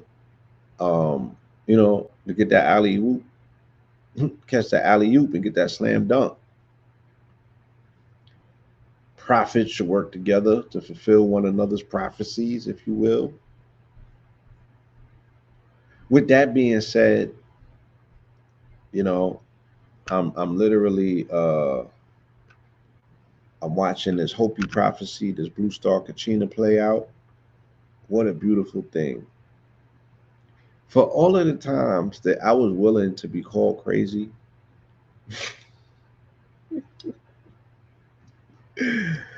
I'm so glad that, you know, I have enough wherewithal to listen to that spirit inside of me. And that spirit be like, man, fuck that shit, man. Fuck that shit. You don't think that they was calling Bobby crazy? You don't think they was calling Delbert crazy? And it beat them, it beat them situations where, like, I came back from Arizona and I had my Fox hat on, and you know, you can't always explain yourself in the interim or the now moment, and everyone's not willing to listen. I mean, they call me crazy because I got on because I'm doing my Pope thing. You know, they call me crazy for everything, but I'd be damned if I ain't got some receipts. You feel me? So you got to stay down to come up because your time can literally be here, and the rest of the world catches up whenever they catch up. But what does your convictions look like? What do you know about yourself that is so reaffirming, right? Did it matter? It don't matter what nobody else thinks, or what they see they'll never necessarily get. You know what I'm saying? Are you firm enough in your person? Is your conviction that strong enough that you could just do you, and you don't need it to be co-signed by nobody? That's freedom. You know what I'm saying? That's freedom. And I want that for everybody that's listening to this. At some point, you should get to a place that you don't give a fuck. You know what I mean? And again, you're not hurting nobody, you're just doing you. And especially if you're doing it for a higher purpose and the people are not there yet, man, keep doing that thing. We need more people in the world like you. You feel me? To inspire more people in the world like myself. So I can go and tell your narrative and your story so that a child in the crowd that's hearing it could be inspired to do them and live in their imagination, and take their imagination and turn it into a multi-billion-dollar franchise one day. That's where we at. Where are the people with creative imaginations? We need them right now. You know, shout out to y'all. Y'all are the best. Mark 11:9, the triumphal entry. Many in the crowd spread their cloaks on the road, while others spread branches they had cut from the fields. The ones who went ahead and those who followed were shouting, Hosanna! Blessed is he who comes in the name of the Lord. Blessed is the coming kingdom of our father David. Hosanna in the highest. Dope. Yeah, you be barefoot running through the neighborhood. Yo, when I was doing my barefoot thing, I was extreme. I'm walking through airports. I'm doing the most. And wow, like that is literally, they wanted to commit me to. I could tell people's reactions to that. They really wanted to have me committed. You know what I'm saying? Even if I had to, I'm like, look, man, I'm explaining the science to them. They they would, yeah, the programming was that thick that they really thought that I needed to be committed somewhere because I no longer wanted to cut off my electromagnetic frequency I wanted to tap into all of this available latent energy on the planet and absorb it through the soles of my feet. And people was offended by that. It's crazy. Luke 11:9. Ask, seek, knock. I tell you, even though he will not get up to provide for him because of his friendship, yet because of the man's persistence, he will get up and give him as much as he needs. So I tell you, ask and it will be given to you, seek and you will find, knock and the door will be open to you. For everyone who asks, receive, he who seeks finds, and to him who knocks, the door will be open. Yes. So even when I used to observe Mutabaraka, right? I didn't always get it because I've been seeing that brother for years since the 90s, and I didn't always have this information, and I wasn't always who I am today. So at one point in my life, I did have m- judgment minus the understanding. So I'm sure that I was also one of the people who might have looked at Mutabaraka and was like, what is he on? Like, cause he was barefoot everywhere. You know what I'm saying? He was barefoot everywhere.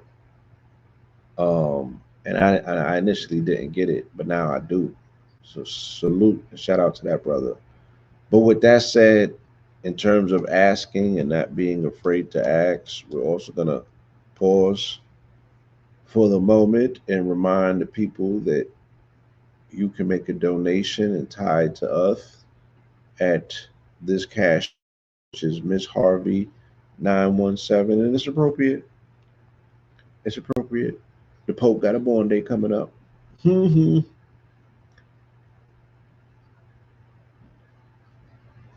You laughed at ODB walking barefoot on Ocean Ave. So did I. So did I. Man, shout out to ODB. You know what I'm saying? Mutu Baraka taught you on Crenshaw 54th and the 6th. Oh, you a legend. In the 80s? Honest, man. You a legend. What an honor. What an honor. What a legendary honor. And I don't even got to ask, but I will. He was barefoot back then, too. Legend. Legend of legends, man. People in our lifetime, they have broken the matrix. You know what I'm saying? They have broken the spell by just by demonstrating, just through their demonstrations. You know what I mean? So I honor that brother for being himself and cracking the code on this matrix. Will I be dropping the StreamYard link? The StreamYard link to what specifically? What what did I say? What did I say?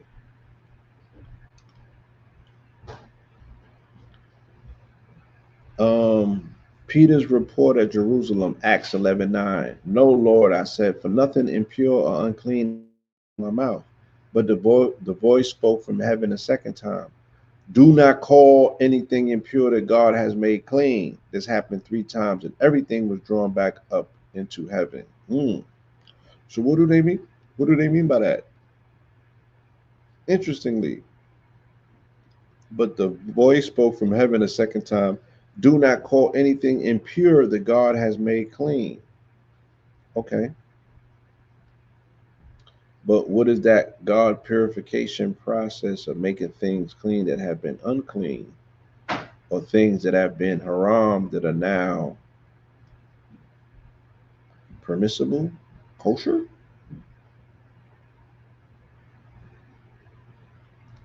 Mark 7:18 as a cross reference. Are you still so dull? He asks.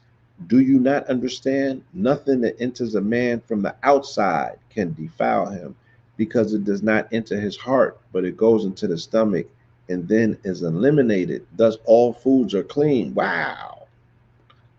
See how they hit him with the remix? Ooh, that's deep.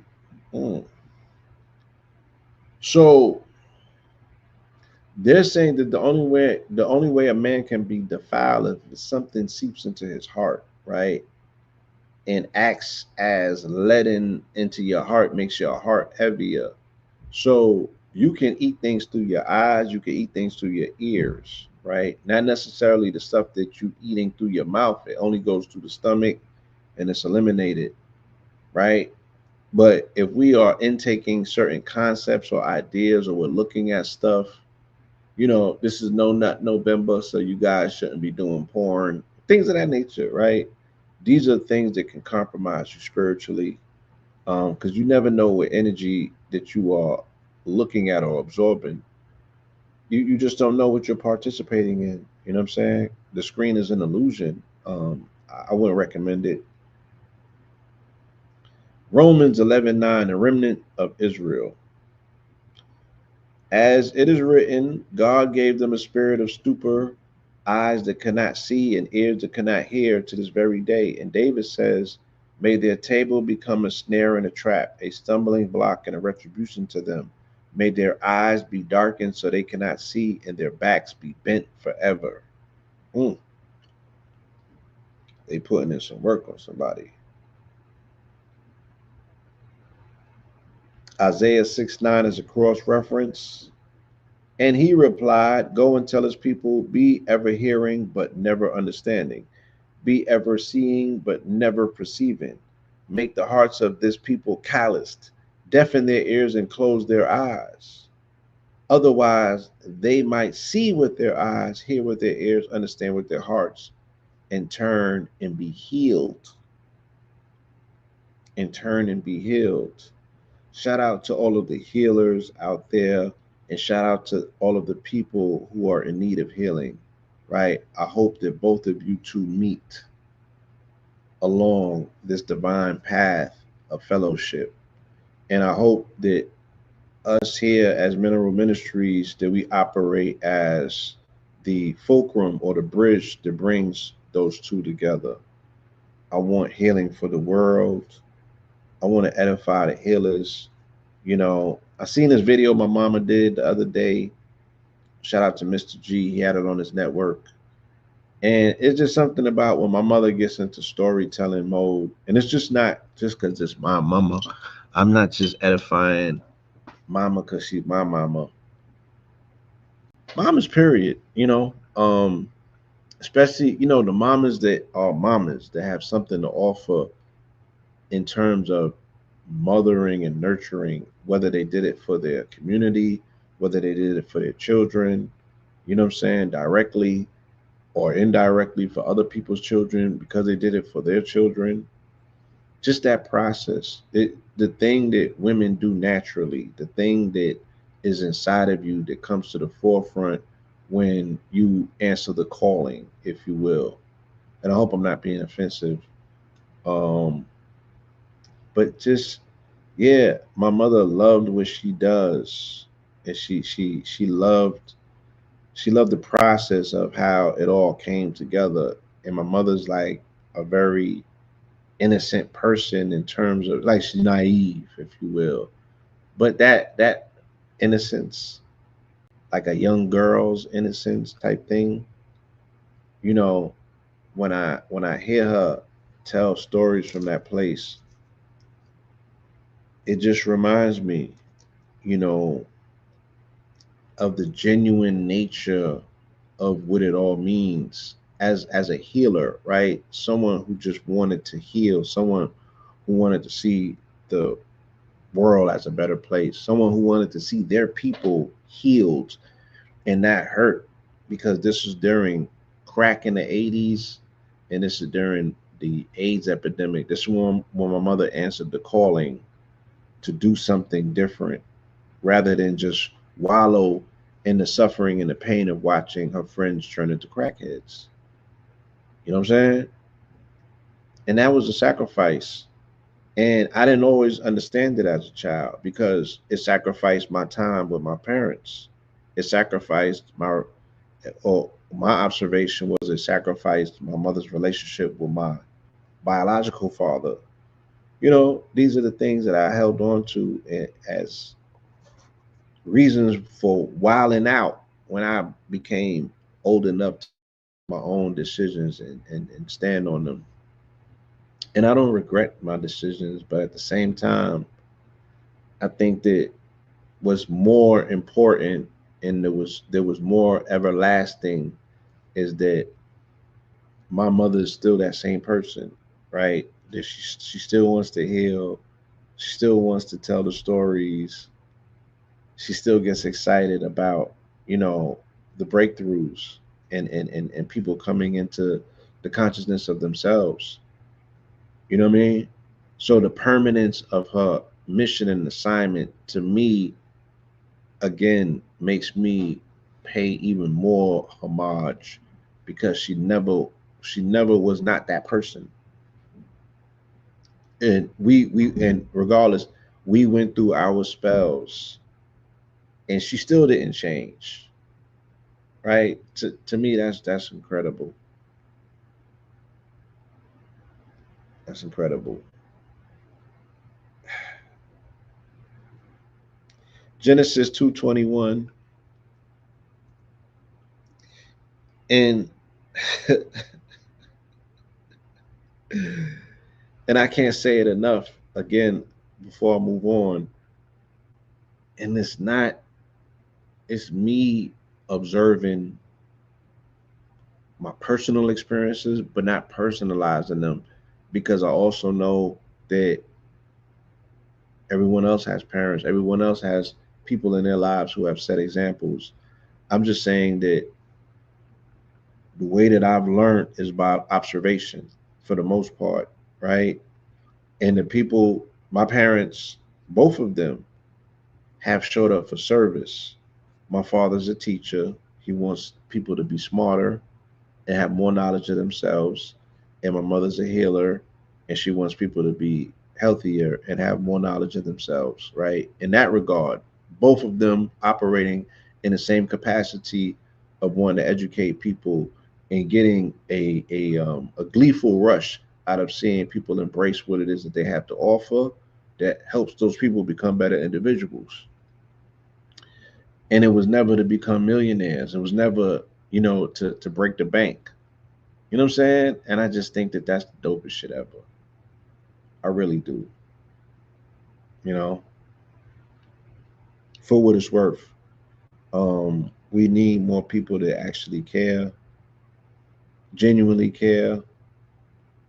You know, and for that, I'm just so thankful of being raised in such an environment. And this is like, yeah. Genesis 2:21. So the Lord caused the man to fall into a deep sleep, and while he slept, he took one of the man's ribs and closed up the area with flesh. And from the rib that the Lord God had taken from the man, he made a woman and brought her to him. And the man said, "This is now bone of my bone and flesh of my flesh, and she shall be called woman, for out of man she was taken." And that's dangerous, right? Man is a direct result and a direct reflection of his mother's mitochondrial DNA. So when we play with religion like that, right, and we skew the actual science, and I wrote a poem about how this turned a lot of my peers and myself, right? It gave us permission to look at women if we chose to look at them as inferior. We had the backdrop. You feel me? Or as the 5%ers say, secondary but necessary, right? And I watched that get misused. I watched it get weaponized to a degree where women were never on the um they were never on the receiving end of that, where they could benefit from it, right? I watch people utilize that for all sorts of mistreatment of women. And I watch men devalue their love for their mothers because it was never given in a scriptural sense. That's a very dangerous lie, that a fable or fictional account of creation that needs to be challenged. And we got to tell the truth, you know what I'm saying, and shame the devil. And when we plan in religion, especially in this version of it with these books, we have to understand that this has been super edited and they took out all references to the divine nature of femininity. And I don't want to get into this whole thing about whether God was a woman or a man. I think that the appropriate answer would be, both. And we we're not gonna get up out of whatever situation we're in if we're not restorative, even just in our minds, of the purpose that a woman brings to life within itself, right? We have to not, we got to get from underneath this indoctrination. It has done us an incredible disservice. You know what I mean? And it just, it makes no sense and it makes us look crazy. Um, Mitochondrial DNA, ribosomes and chromosomes, not ribs. You know what I'm saying? You literally get it from your mama, whether you are a boy or girl, male or female, man or a woman. You know what I'm saying? Regardless of what your relationship is with your mama right now, you still get it from your mama. And knowing that would forge a different appreciation for her, and you wouldn't play about her, and you wouldn't let nobody else play with her. And then we can restore her to the place that she belongs so we all can get back, right? And reverse, and get back to the reversal of fortunes, if you will. Paul and the false apostles, 2 Corinthians 11:9. I robbed other churches by accepting their support in order to serve you. And when I was with you and in need, I was not a burden of anyone, for the brothers who came from Macedonia supplied my needs. I have refrained from being a burden to you in any way, and I will continue to do so. As surely as the truth of Christ is in me, this boasting of mine will not be silenced in the regions of Acacia.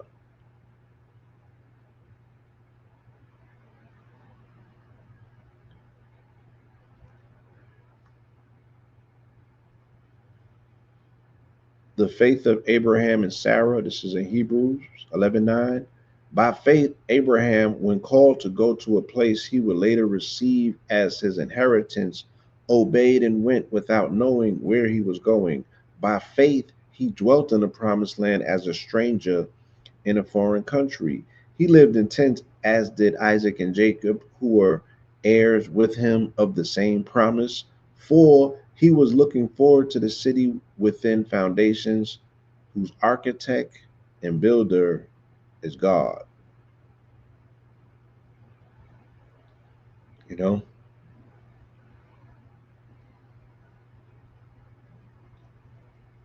Genesis 12:1 is a cross reference.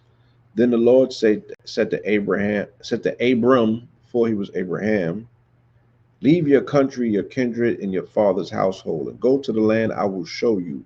I will make you into a great nation, and I will bless you. I will make your name great so that you will be a blessing. I will bless those who bless you and curse those who curse you, and all the families of the earth will be blessed through you. Right?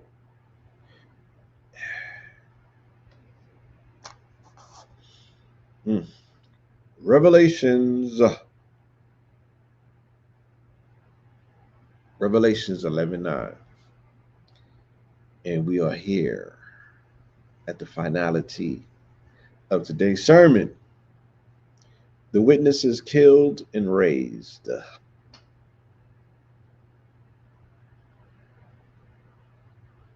Revelations.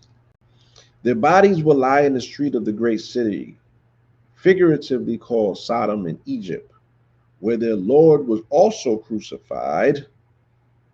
For 3.5 days, all peoples and tribes and tongues and nations will view their bodies and will not permit them to be laid in the tomb.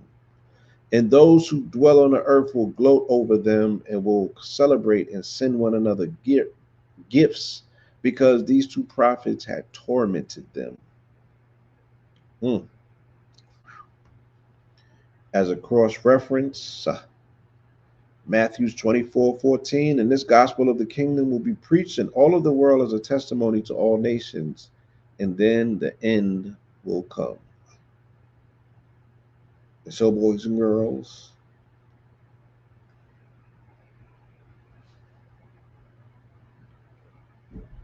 one more cross reference, Daniel 12:4.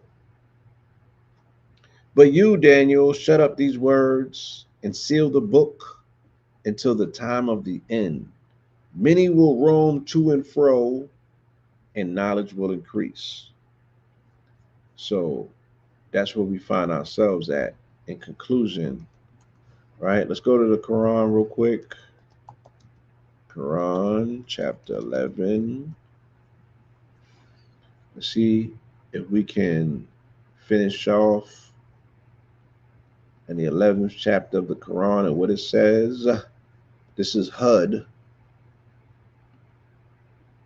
All right. 11:9. Let's go to 11:7 and read from 11:7 to 9. It is he who created the heavens and the earth in 6 days, and his throne was upon the waters. In order to test you, which of you is best in conduct. And if you were to say, you will be resurrected after death, those who disbelieve would say, this is nothing but plain witchcraft. And if we postpone their punishment until a stated time, they would say, what holds it back? On the day when it reaches them, it will be averted from them, and what they used to ridicule will besiege them. If we give the human being a taste of mercy from us and then withdraw it from him, he becomes despairing and ungrateful. And if we give him a taste of prosperity after some adversity has afflicted him, he will say, troubles have gone away from me. He becomes excited and proud.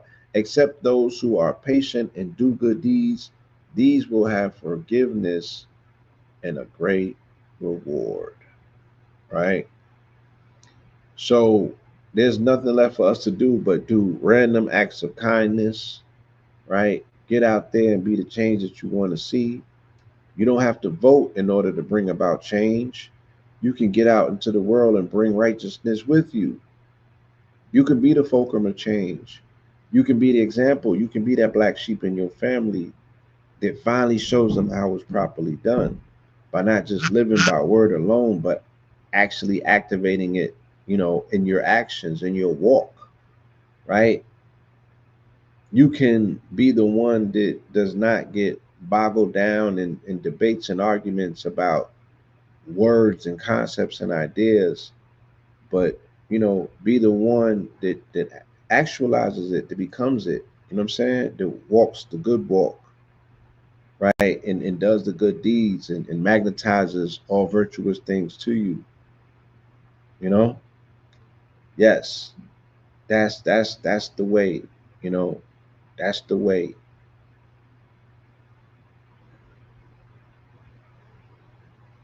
Yes, Billy Carson is definitely stepping up, and this is beautiful. And again, not to create too much contrast and comparisons, but I think about where Billy Carson was at last year this time, and I think about how he was locked into a debate with a Christian community of apologists. But again, here we are a year later, and we're looking to the church to do the things that the church has been called upon to do because they have resources, they have access to community, and they have refuge. They have buildings that people can sleep in, they have buildings that people can be fed in, they have soup kitchens. They are 501c3, so they can actually get their hands on food a lot quicker than, let's say, somebody that's working a 9 to 5 that say, a regular citizen is. They can get food sent to them. They could go and get food. They can get it at reduced prices, right? They can do the things that church is supposed to do. Yes, they can operate childcare in the capacity of which Head Start may do. They can provide WIC. They can fill all of the things that the government is doing with social programs, being accused of being a socialist government. The church can do those things with the plenitude that the church has been provided, right? And with the exceptions that the church has been afforded with its tax credits and things of that nature. Will the church do it? I have no idea, right? I have no idea. But to salute to the people who are doing it. And I got to circle the block with Billy because Billy has a app that he created that also helps people find out where food is at. And shout out to Mama Pill. She's definitely been the one that has been informing me about the things that Mr. Carson has been doing with his platform. She follows him, and she's totally enamored by the way that he utilizes his platform to help people. You know what I mean? And I feel that we all can do more, and we all will do more. And these conversations are definitely taking place behind the scenes. Building coalitions, and I'm seeing whose heart is in the right place, who really wants to change, who really wants to do something and step up for the people. It's that time. You know what I'm saying? But I also will remind you that again, here at Lion Gates Mineral Ministries, you know, my ministry really, I wanna fortify the information and education around minerals, but not so we can just go out and acquire stones. Mineral nutrition, right? As I look at the definition of what even SNAP stands for, supplemental nutritional assistance, let's get back to edifying and specifying, our nutritional needs. I want us to formulate what's called a farming, and that's an army of farmers, right? Where the minerals that we're approaching, iron and magnesium and calcium specific, what foods are going to help our people become minerally balanced? Because what we're looking at potentially is that loss of benefits is also loss of people's access to nutrition, and that loss of access to nutrition is going to complicate developmental processes in children that need this calcium, that need these particular foods. And it's not their addiction to the foods, it's their access to minerals. Even if there's trace amounts in these foods, they still need them for development. And if they're not getting them, then how are we supplementing that? You know what I'm saying? I said that I think that one of the best solutions at this time for people can possibly be sea moss. It's inexpensive and it goes a very far way if you know how to stretch it. You know what I'm saying? Spiritual nutrition assistance program. I love that. I love that. Right? So, what is our spiritual nutrition? We have to identify that. Um, because this can potentially work very well for people if they want to take a detox, if they want to take a period of time where they may appear to be without, but they also are emptying and detoxing their body and preparing their body to be 10 times stronger when they put the right things back in. So, what does that look like? Us pouring into our people, having a daily call. It might be a 6 a.m. call where we're doing meditation, where we're doing sound incantations, right? Where we're bringing in, some of the guided masters to speak confidence into people to raise a farming. You know what I mean? So when that sun comes up, they know how to go outside and eat through the sun. Sun gazing, sun grazing. You feel me? How long can you do without? Right? We need to be a little bit more resilient in our processes of knowing that it's not starving, it's not famine. We're detoxing, we're fasting, right? And we're getting stronger in the process of doing it while our body is releasing its weaknesses. And that's what the pain is. Feel me? But we have been overindulgent on poisons. We definitely do need a detox, you know? So I just wanted to share that with you and leave that with you, and also remind you that you can make donations over here, Miss Harvey 917. And I'm going to be doing the farming out process. I'm going to be showing people how to make mushrooms, how to make potatoes. We're going to be planting some more kale. I got a whole bunch of farming stuff recently, and we're really gonna, you know, we're gonna snap into motion. We even got the bow and arrow, and we're gonna be giving. Well, we're learning archery ourselves. I can't sit up here and say we're gonna be teaching archery. You can learn along with us, but it's needed and it's necessary. These are skill sets that you have to know, especially if you out here in the country. I'm not in the city slicking anymore. So if it came down to, yo, I had to get out in the wild and hunt for myself. If I had to be a hunter and gatherer, you feel me? Could you make it happen? Right? Can you make it happen? These are needed and necessary skill sets that we have to have. And we have to show up to these challenges gleeful and accept it as a challenge. What it is, it's going to level you up in life. It's not going to make you worse. It's not going to make you hate life. You know what I'm saying? It's not going to do none of those things.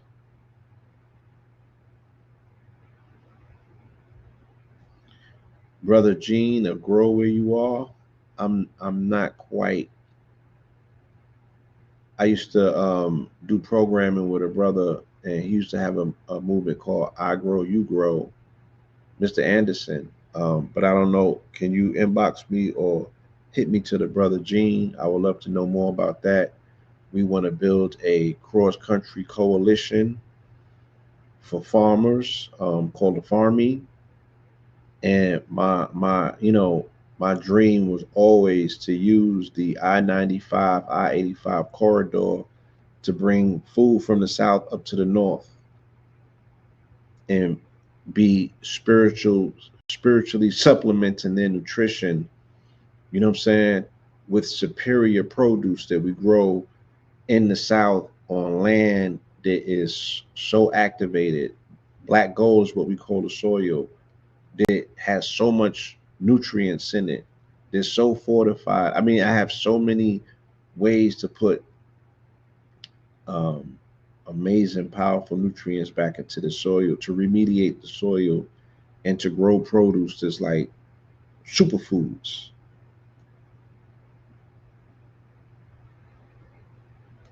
Oh, shout out Black Ice. You need to holler, please. Right? You need to holler. Yeah, grounding as well. Again, that's part of the protocol. Sun gazing, sun grazing, and sunbathing. You'll be doing that while you're grounding as well. Between the hours of sunrise and 10 a.m. So that's like from 7 to 10 is when you can go and get your upgrade. Even if you're in areas that may be a little bit more chillier, you still got to push yourself for 5 or 10 minutes.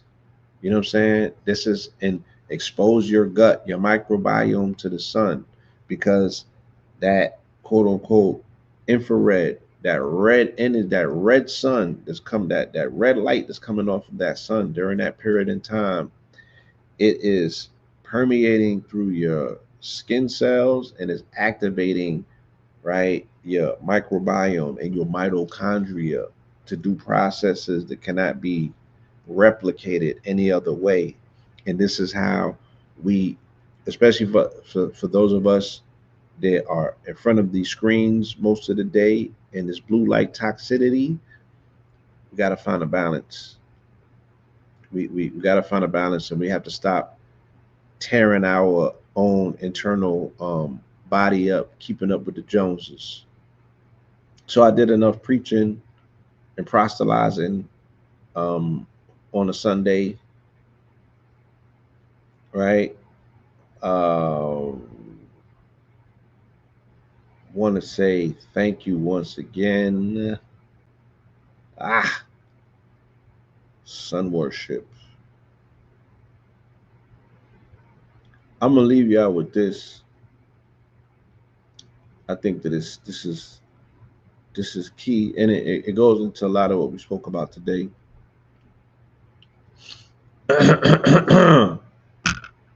And you know, these are part of my epistles as well. They just might sound like poems, but this is part of my Pope Pablo epistles. Just like if Paul wrote 14 out of the 22 letters that ends up becoming the the New Testament, these are the new epistles of Pablo.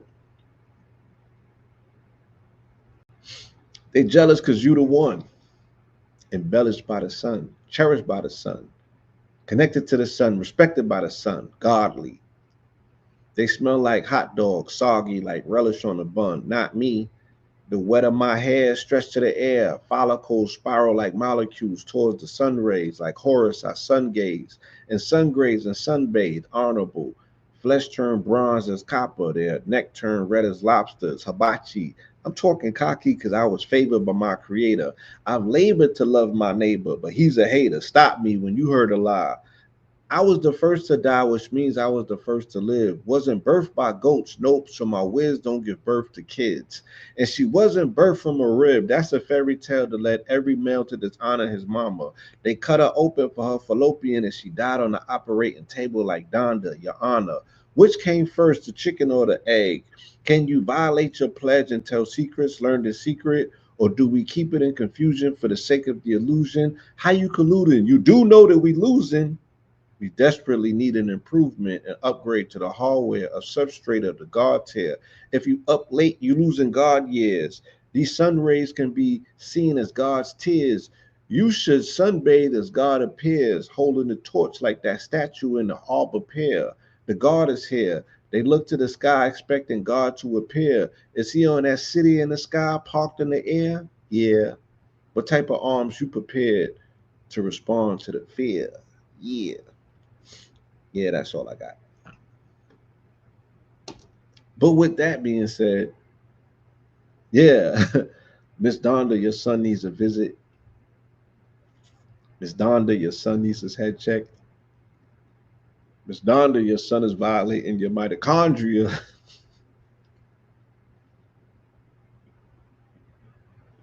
We're gonna pray for Ye.